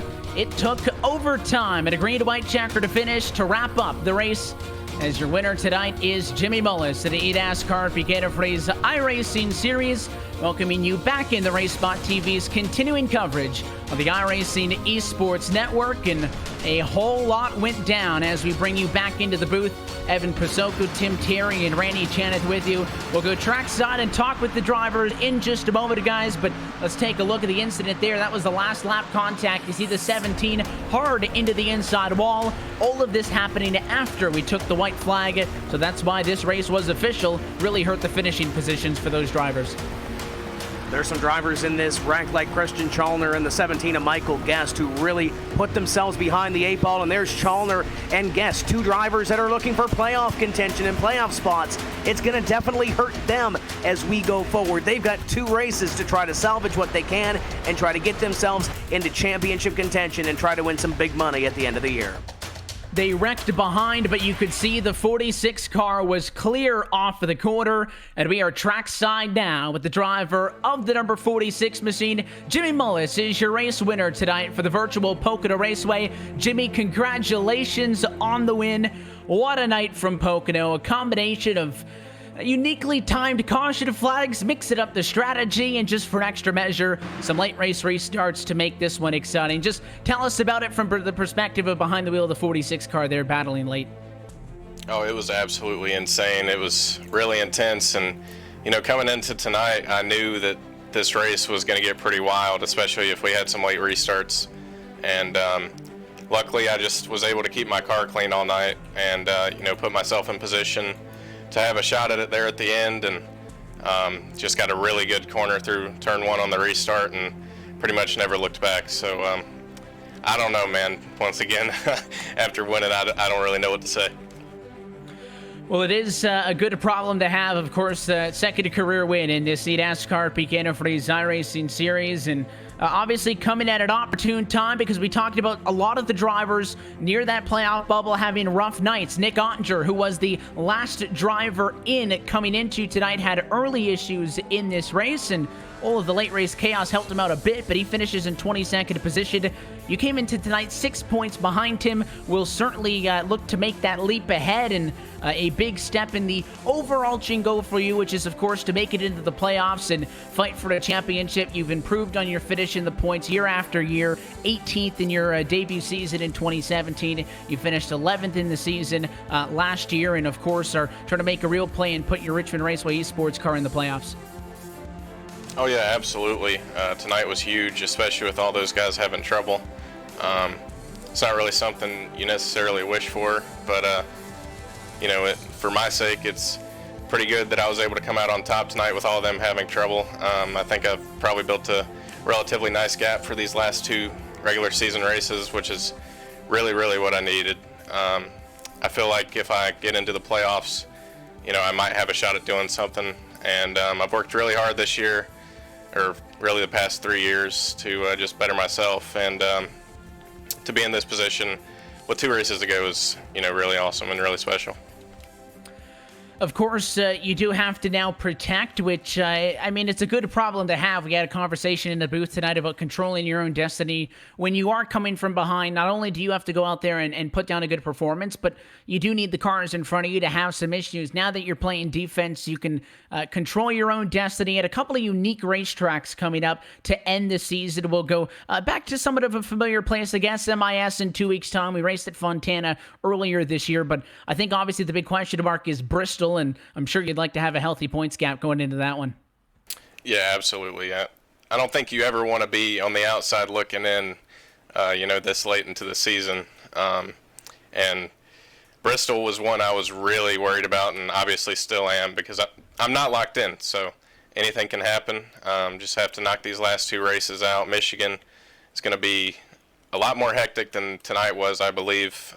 With it being a repave, you can probably move around a lot more, and we won't be slowing down for the corners as much, so you won't see cars get spread out as much, so that's going to be pretty interesting. But yeah, like you said, man, being ahead is definitely better than being behind. A big step in the right direction for you guys tonight. Race win from the Pocono Raceway. How is, if at all, these green-white-checkered finishes now seen in the last 2 weeks in a row, how does that modify the strategy at all for you, if any? Because before one of the late race yellows came out, the strategy seemed to be pretty tight on fuel just to get to the lap 80 marker. Yeah, I was personally good on fuel. We made sure we stayed out long enough to make it, and we pit way earlier in the race, one of the early yellows before we got the super long run, to make sure that we wouldn't really have to be concerned about the fuel situation.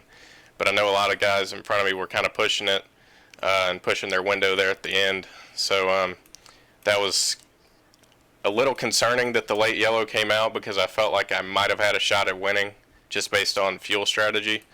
But, luckily I was still able to pull it off.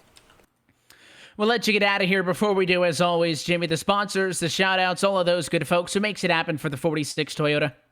Yeah, absolutely. I want to first off give a huge thanks to Richmond Raceway for all they've done for me. I feel like they took a chance on me this season because I didn't feel like I performed to the way that I should have for them last season. And, for them to take another shot on me and for us to, win another race together is really special. I want to thank Sim Seats and everyone over there for all they do, Sunoco for all they've done this season, you guys for, all the great broadcasts every week, and huge thanks to my teammates at Lockdown Racing. We work so hard every week, and I can't stress it enough. Like Taylor and Zach, the amount of work they put in is just incredible, and to see us win 2 races in a row now is pretty special.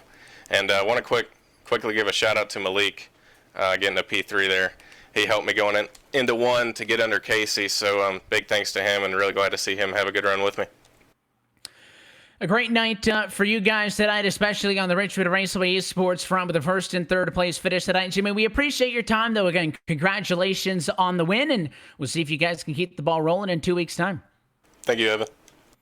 It's your race winner tonight from Pocono. Jimmy Mullis gets it done. An incredible 8-race restart, fighting for the race win, the second of his career, first of 2019. He officially moves up and in to the current list of playoff drivers scored in the top 8 in points. Moving on down the line, Casey Kerwin comes up just shy of his first career win. Trackside with him is Randy. Casey, last night we saw you in the World of Outlaws Morton Buildings late models. You ran worst. You come out tonight and go into the Green-white-checkered. You had the opportunity to fight for first. Pretty stark contrast between 2 days. What goes through your head when you have the race lead, see that we're going to go to a Green-white-checkered, and know you're likely to be 3 wide going into turn 2 on that first lap of the restart? Don't pass out under caution. That was the first thing. But then on the restart, I knew it really depended on if I got a big jump, then they could get a really big run from the draft and try and get underneath me. But thankfully it worked out just right where Jimmy didn't quite get underneath me. But Jimmy just had a lot more turn and was turned underneath me and beat me through the tunnel. But easy there whenever we were side by side. But just, yeah, I was freaking out like crazy. Glad I didn't. So just kind of pass out pacing. I thought that was going to happen like 7 different times, but yeah, we made it through, brought home P2, couldn't be any happier. And last year around this time, I believe it's about a year to the day at this point, you had a serious medical condition, and you gave birth to a happy baby appendix. And I know it's something you've played off positively, and I saw on your stream you were clutching the plushie. You have it. Good to see a positive attitude towards those sorts of things that can pop up. How does it feel going from a potentially life-threatening issue last year to being able to run for wins pretty much exactly a year later? Yeah, it's insane. I didn't even really. We made the meme on my stream. We had the nice Lightning McQueen party hat on the appendix plushie on stream, so that was good. I didn't even really think about it until we were just kind of pacing, and I'm like, I'm sitting here leading a year after, like a year to the date last year. I started and parked Pocono, or not Pocono, it was New Hampshire. I started and parked New Hampshire like 4 hours out of surgery just to get like 4 points, just to come back, and then a year later to have my career best run and be leading on the final restart at Pocono. Is just insane. But yeah, I still can't believe it. And this race did good things for you in the points as well, finishing second, made potentially making the top 8 a lot more reasonable and a lot more realistic. You're currently about, I think, let's see, my math is not great, I believe 46 points off the current cutoff, which is still Ottinger 332 to get into the top 8. And you have a difficult pair of racetracks coming up, and really kind of stark contrasting types of racetracks coming up. Michigan, I think we're going to see a lot of drafting like what we saw at Auto Club, and actually in some ways probably similar to what we saw tonight. And then we go for 250 laps around Bristol. How do you think you have a good chance to survive those 2 intense races and get your way into the top 8? Yeah, I think so. Hopefully we'll have some good speed. Michigan's probably going to be a big brawl with all the drafting that's going on. It's probably going to be a lot like tonight, just positioning yourself well in restarts. Getting through kind of get yourself positioned so when the dirty air does start to hit a little bit, you don't get shuffled out, and then but that should be a pretty good race with the long straightaways. Should make for an exciting one. And then Bristol is, the last great Coliseum. That's going to be a lot about track position probably at first, but if the lanes move around, it can get pretty racy. So I like both the tracks, so hopefully I can run well there. And first, I didn't even know, but I was informed that now I'm only like 20 points out of the chase. So hopefully we can have 2 good runs, maybe in the top 5, and maybe out of nowhere end up in the chase. So that's the goal now. Well, I'll tell you the totals because my math is, let's just say suspect. It's 332 for top 8 at the moment, and you said at 286. So you're about 40-some-odd points back here or there. But regardless, Casey, a fantastic run, and you were a lot of fun to watch on those late race restarts. Before we let you go, who gets it done for the number 14 Clint Boyer Racing Ford? Yeah, just got to thank Houston Hamer and Dustin Lingert for the base. Houston's helped me a lot in my career. Wouldn't be in the series without him. And yeah, I got to thank them for the help. My spotter, Brandon Wilkinson, best in the business, spotting me every week. Just got to thank Clint Boyer and Chip and everyone at Clint Boyer Racing who believed in me, who picked me. I haven't had anything to show for it up until the last few weeks, but we got a podium on the dirt side the last week. And then to get my career best run here, it feels good to finally show them what I can do. And got to thank my Twitch chat, everyone that watches me on Twitch, not only in the PEAK stuff or the World of Outlaw stuff, but every week, anything I do in iRacing. They always support me, even when I run 32nd. They're always behind me and believe in me. So, yeah, I just got to thank everyone who supports me. And, hopefully we can keep it rolling. Casey Kerwin, everybody, came from deep in the field to finish second and make a huge points haul here tonight. But someone who came from even deeper, Malik Ray, didn't even qualify, rolled off 39th. He finished third, and he stood by with Tim Terry for his efforts. I've been waiting for this for a long while. Malik Ray, welcome to the top 5 in the PEAK Series. Thank you, man. Thank you. I appreciate it a lot, seriously. Let's talk about this race because you had one of the busiest nights coming from the rear of this field all the way up to position number 3. Let's first talk about that green-white checker finish because you had the position number 5, your teammate in front of you. He was digging for the win. You got the third. Walk us through that green-white checker. I had told him under caution that on the start that if he could get a run going into turn 1, I was going to try and push him like no matter what, because I knew that he was my teammate, so I was trying to make sure that at least me or him had a shot at the win. And he had a pretty good run going into. He lifted off because it wasn't going to work out for him. And then he got a really good run going down the back straightaway. And I had a slight chance to take it 3, but I didn't want to dive it in there because I was trying to make sure that, me and him had a shot at it. So I just backed off. And then I was able to hang on to third after I passed Ryan for the next lap and a half. And yeah, that's how it worked out. You've had an up and down season. How relieving is it to get this top 5 finish, especially in the second half of this season going forward? Obviously a little far out of the playoffs, but how relieving is it to finally get this top 5 finish? Extremely. When I came across the line, I was screaming. I was screaming at the top of my lungs because I was so happy that I got third, especially considering where I came from. I think I came from 38th or 39th because I had a really bad qualifying lap. So to finish third after passing everyone like that helped me out a ton. So looking at the points picture, you're a little ways out of the playoffs. Looks like you're going to be 16th leaving here this evening. 2 races before that playoff cutoff, but are you looking more at the top 20? Or are we looking for wins? What is your outlook for the remaining races in this 2019 season? If I have a shot at the win, like how I just did, I'm probably going to be more aggressive if I can. But the goal for me right now is to just the top 20 in points because I'm trying to keep my my license and whatnot in the series, so that way, because I'm not trying to be in the pro series. So the goal for me is top 20, but if I have a shot at the win, best believe I'm going to take it. I know you work hard to get up here. Who's on the race car for marketing partners? Who helps the race team get to the virtual racetrack? Who helps you out to get here? Okay, everyone at Richmond and Sunoco Raceway and the Sim Seats and Dustin Langert and Houston Hammer for the hard work that they put into the cars each and every week so that I can start in the back and then I can climb my way through all the cars.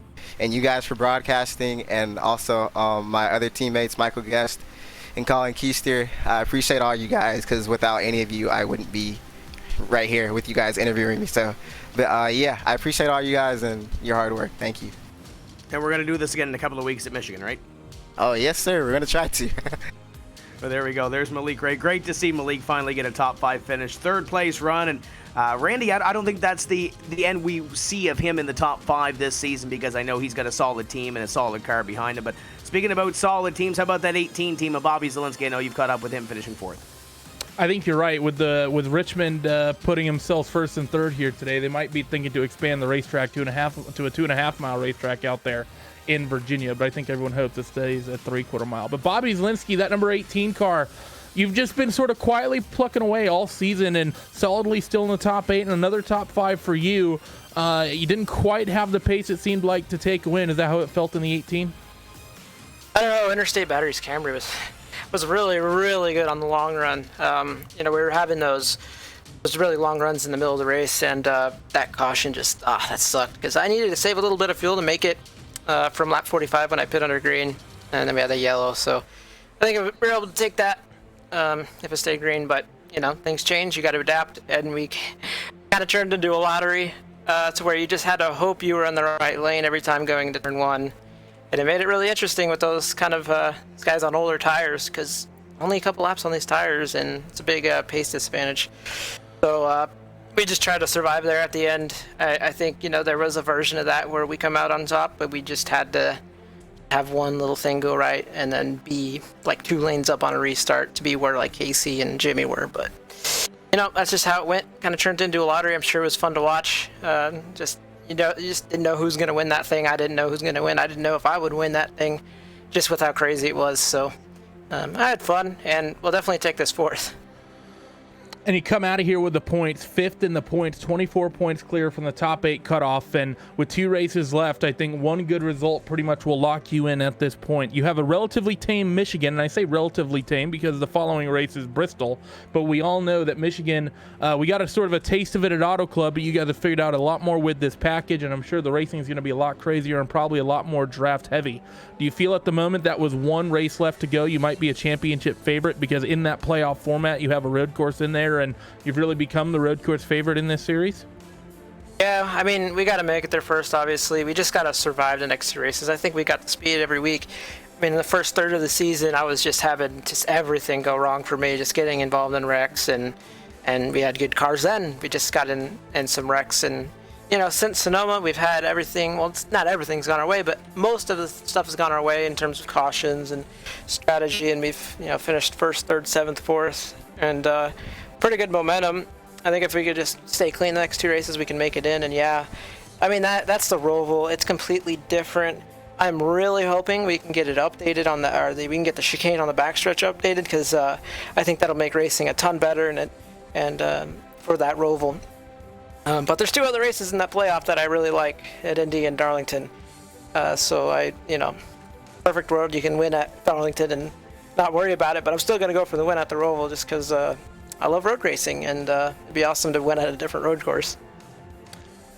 Well, thanks for joining us, Bobby, and congratulations on another top 5 for that Joe Gibbs Racing number 18 Interstate Batteries Toyota. Before we let you go, who gets it done besides those names for that number 18?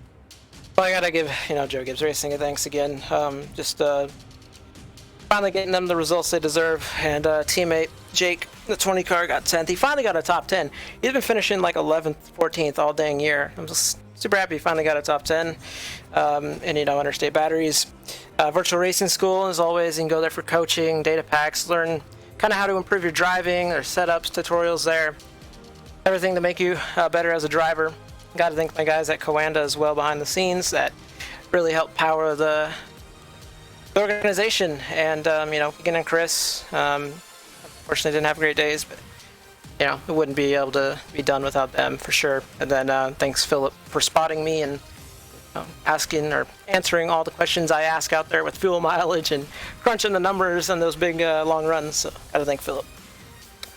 So there he was, the 18 of Bobby Zielinski, puts in a solid run and definitely puts himself in as a favorite to at least make the playoffs and potentially a championship favorite as well. And a driver trying to get into that top 8 as well. He puts in a good performance. It's a driver currently 3rd in points, 28 at Garrett Lowe, and he stood by with Tim Terry. Yeah, I think you have to include this guy as a championship favorite here as he's run this year. But Garrett, let's talk about the early stages of this race, because you were involved in an early caution, then all of a sudden you end up in the top 5. How did you get there and park what you had in those first couple of laps to get to the top 5? Yeah, we just had to rally tonight. It's just a bad situation down the backstretch. Neither of us were really wanting to give up going into turn 2, and we were just pretty close, and a little mistake on, I think both of our parts just kind of sent me around, and unfortunately collected, I think, Matt Busa. So apologize to him for that, but we got back in the pack there for a little while and kind of made our way up about halfway, and that caution, we didn't want to see that caution in the middle of that fuel run there. We think we had a pretty good shot at the top 10, but I think it worked out a little bit better as we were able to work those cautions and get up to the top 5. As Keegan Leahy and Ryan Lewis in the last couple of races has stumbled a little bit, you're consistent. You're third in the point standings. You're about 30 points up on the bubble right now. Heading into these final 2 races, what is your mindset knowing that you have a pretty comfortable cushion on that bubble position in position number 8? Well, I think the main goal here is we want to try to get a win before the playoffs start, just kind of help us out. But it'd be interesting to see how we run. I know these are 2 very diverse tracks coming up. We got Michigan and Bristol. So Michigan's probably going to be similar to the race you saw today, and I expect Bristol to just be very crazy. So hopefully we won't have to bank on anything going into those last races. The story of the season has been Ryan Lewis, Keegan Leahy. Obviously, Bobby's got a win. Jimmy Mullis now has a win. Nick Ottinger has a win. Zach's got a few wins under his belt. You mentioned that coveted win. How important will that be and going into the playoffs and establishing yourself as a bona fide championship contender for those 4 races? I think it definitely ranks up there. I think we want to get more consistent finishes like we've been having. That's our number 1 priority right now, to continue this championship run if we're going to be able to make the playoffs, as I think we should have a good chance and hopefully make it to Homestead. But the wins are definitely up there. If we have an opportunity where we think we can get one, we're certainly going to go for it. Beautiful looking 28 car. Who's on this race car for Marketing Partners, and who helps you get to the racetrack? Thank everybody at Renegades, HyperX, 5-Star Racing, Michael for Spot, and Brian Trent for crew chiefing tonight. Nick Doucette in this beautiful paint scheme, like you said, and everybody over at the team, Cody Bias, Dylan Duval, and Justin Bolton for their help every week. Now, before we let you go, I know on Tuesday night you kind of balance this eNASCAR PEAK Antifreeze iRacing Series and the Bojangles Summer Shootout. Big week for you next week. What's the outlook for the Legend car? We're still trying to figure out this new motor. This new engine package we've got. So it's been a lot of work this summer. We've already picked up one top 5 of the, I believe, 4 races we've run. So we'll look to get a couple more next week with the doubleheader. We'll see what happens.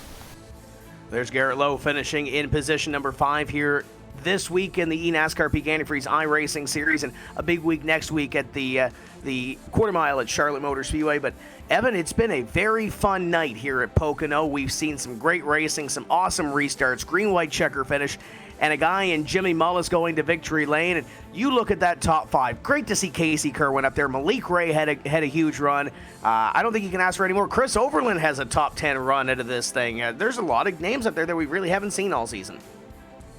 And this kind of goes back to the point that we made at the very start of the night when we talked about how this is a racetrack that had never seen a repeat winner, and we thought, well, it's kind of a unique track. You think somebody would lock it in. Well, the way that the race played out tonight shows you exactly why that is the case. And, your race winner, Jimmy Mullis, another guy who has some real-life racing experience in a Legend car as well. So, good example there of the dynamic of the background of a lot of these drivers in this series. Great race tonight, though, but it certainly changed, Randy, inside of those final 20 laps. We thought we had it figured out. We had the 2 strategies. We're pretty confident in which one was going to win out. A caution flag comes out, and you can't give these guys opportunities to go at each other's throats late like that. You saw the numerous attempts at the end there, but it only required 1 green-white-checkered, just like last week. So 2 weeks in a row, overtime coming into play, and I know Jimmy Mullis is very happy about that added length. Yeah, I think you're right about that. He's more than happy, I think, with himself that the race went that extra little distance to get him where he was, as we have the top 10 in points on the left-hand side of your screen. And as you can see, Zach Novak, he gets bumped out of the top 8 by 1 point. Nick Ottinger able to just hold on. Christian Challoner down there at 287. He comes out at 10th in the points, and we're only showing the top 10, but 1 point back actually behind Christian is Casey Kerwin, and 2 points behind Casey is Brad Davies. So 10th, 11th, and 12th is tight, and they're not far off the likes of Novak and Ottinger. So with 2 crazy races to go, I know we've been hyping up Bristol as a crazy race, but I think Michigan might be able to outdo it because there's going to be a lot slipstreaming there around Michigan. It's going to be a bit of a draft fest, and because of that, it really could be just about anyone's game to pick up the win there. And of course, Bristol's Bristol, baby. It's going to be a crazy race either way. So I mean, they don't really have any more time to hold their breath. I think it's all got to be picture perfect races for here on out if you want to get yourself in the top 8 to fight for that championship. And of course, then after you do that, you can't hold your breath either because you've only got 4 races to get it done. Yeah, and if you're not convinced that Michigan's going to be a thriller, go back, watch Eric J. Smith's win from earlier this season into Fontana. You'll get real excited for the race coming up in 2 weeks' time, Tim. But the cut line did change a little bit. I think it's a miracle Nick Ottinger's still P8, but a lot of cars near that bubble had some issues tonight. That single point, though, will bring us into these final 2 weeks of the regular season. Next up, August the 6th from Michigan, Bristol Motor Speedway, and then it gets serious. Yeah, and I don't think you can count anybody out there. You saw what Novak did with Novak being in the top 4, and he was on top of that heap of the bubble where anything could have changed up and down, and it definitely did change for Zach Novak in the second half of this race. But you look back, we interviewed Malik Ray. I had a little birdie in my ear saying he's 64 points back. He's still, quote-unquote, mathematically involved in this, and we saw with Zach Novak, anything can happen. Guys like Malik Ray and Corey Vincent, who are 60-something points back, they're going to need some help in 2 races, but definitely not out of the equation if they can get up there and rattle off a couple of top 5 finishes and hope for some help from some other drivers. So this could play into a very neat hand these next 2 weeks. Michigan is going to be great. We saw it at Fontana, unpredictable race, and obviously Bristol, some short track race, and some fenders are going to be flying, and some tempers are going to flare at that one as well. And then you head into the playoffs where anything can happen when we crown this champion this season. But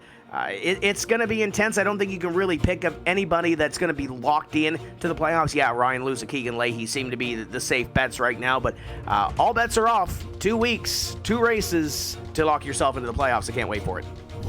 You're not going to want to miss those, but with that being said, round number 12 falls into our rear view mirror. As always, want to thank all of the people who make these broadcasts possible, for our director, Hugo Louise, for Alex Horn providing the cameras for us, Andy Werner and Simon Grossman for the broadcast graphics, and for your broadcast team tonight, for myself, Evan Pasoko, for Tim Terry and Rennie Cheneth, I want to thank you for tuning in. Remind you, for more information, you can log on to eNASCAR.com. Don't forget, special event this Thursday at 5 p.m. Eastern Time. It is the eNASCAR iRacing All-Star event live on NBCSN, but you will catch us next in 2 weeks' time on Tuesday, August the 6th for the virtual Michigan International Speedway. That race and every race of the 2019 eNASCAR PEAK Antifreeze iRacing Series can be found right here on RaceSpot TV and the iRacing Esports Network. Until next time,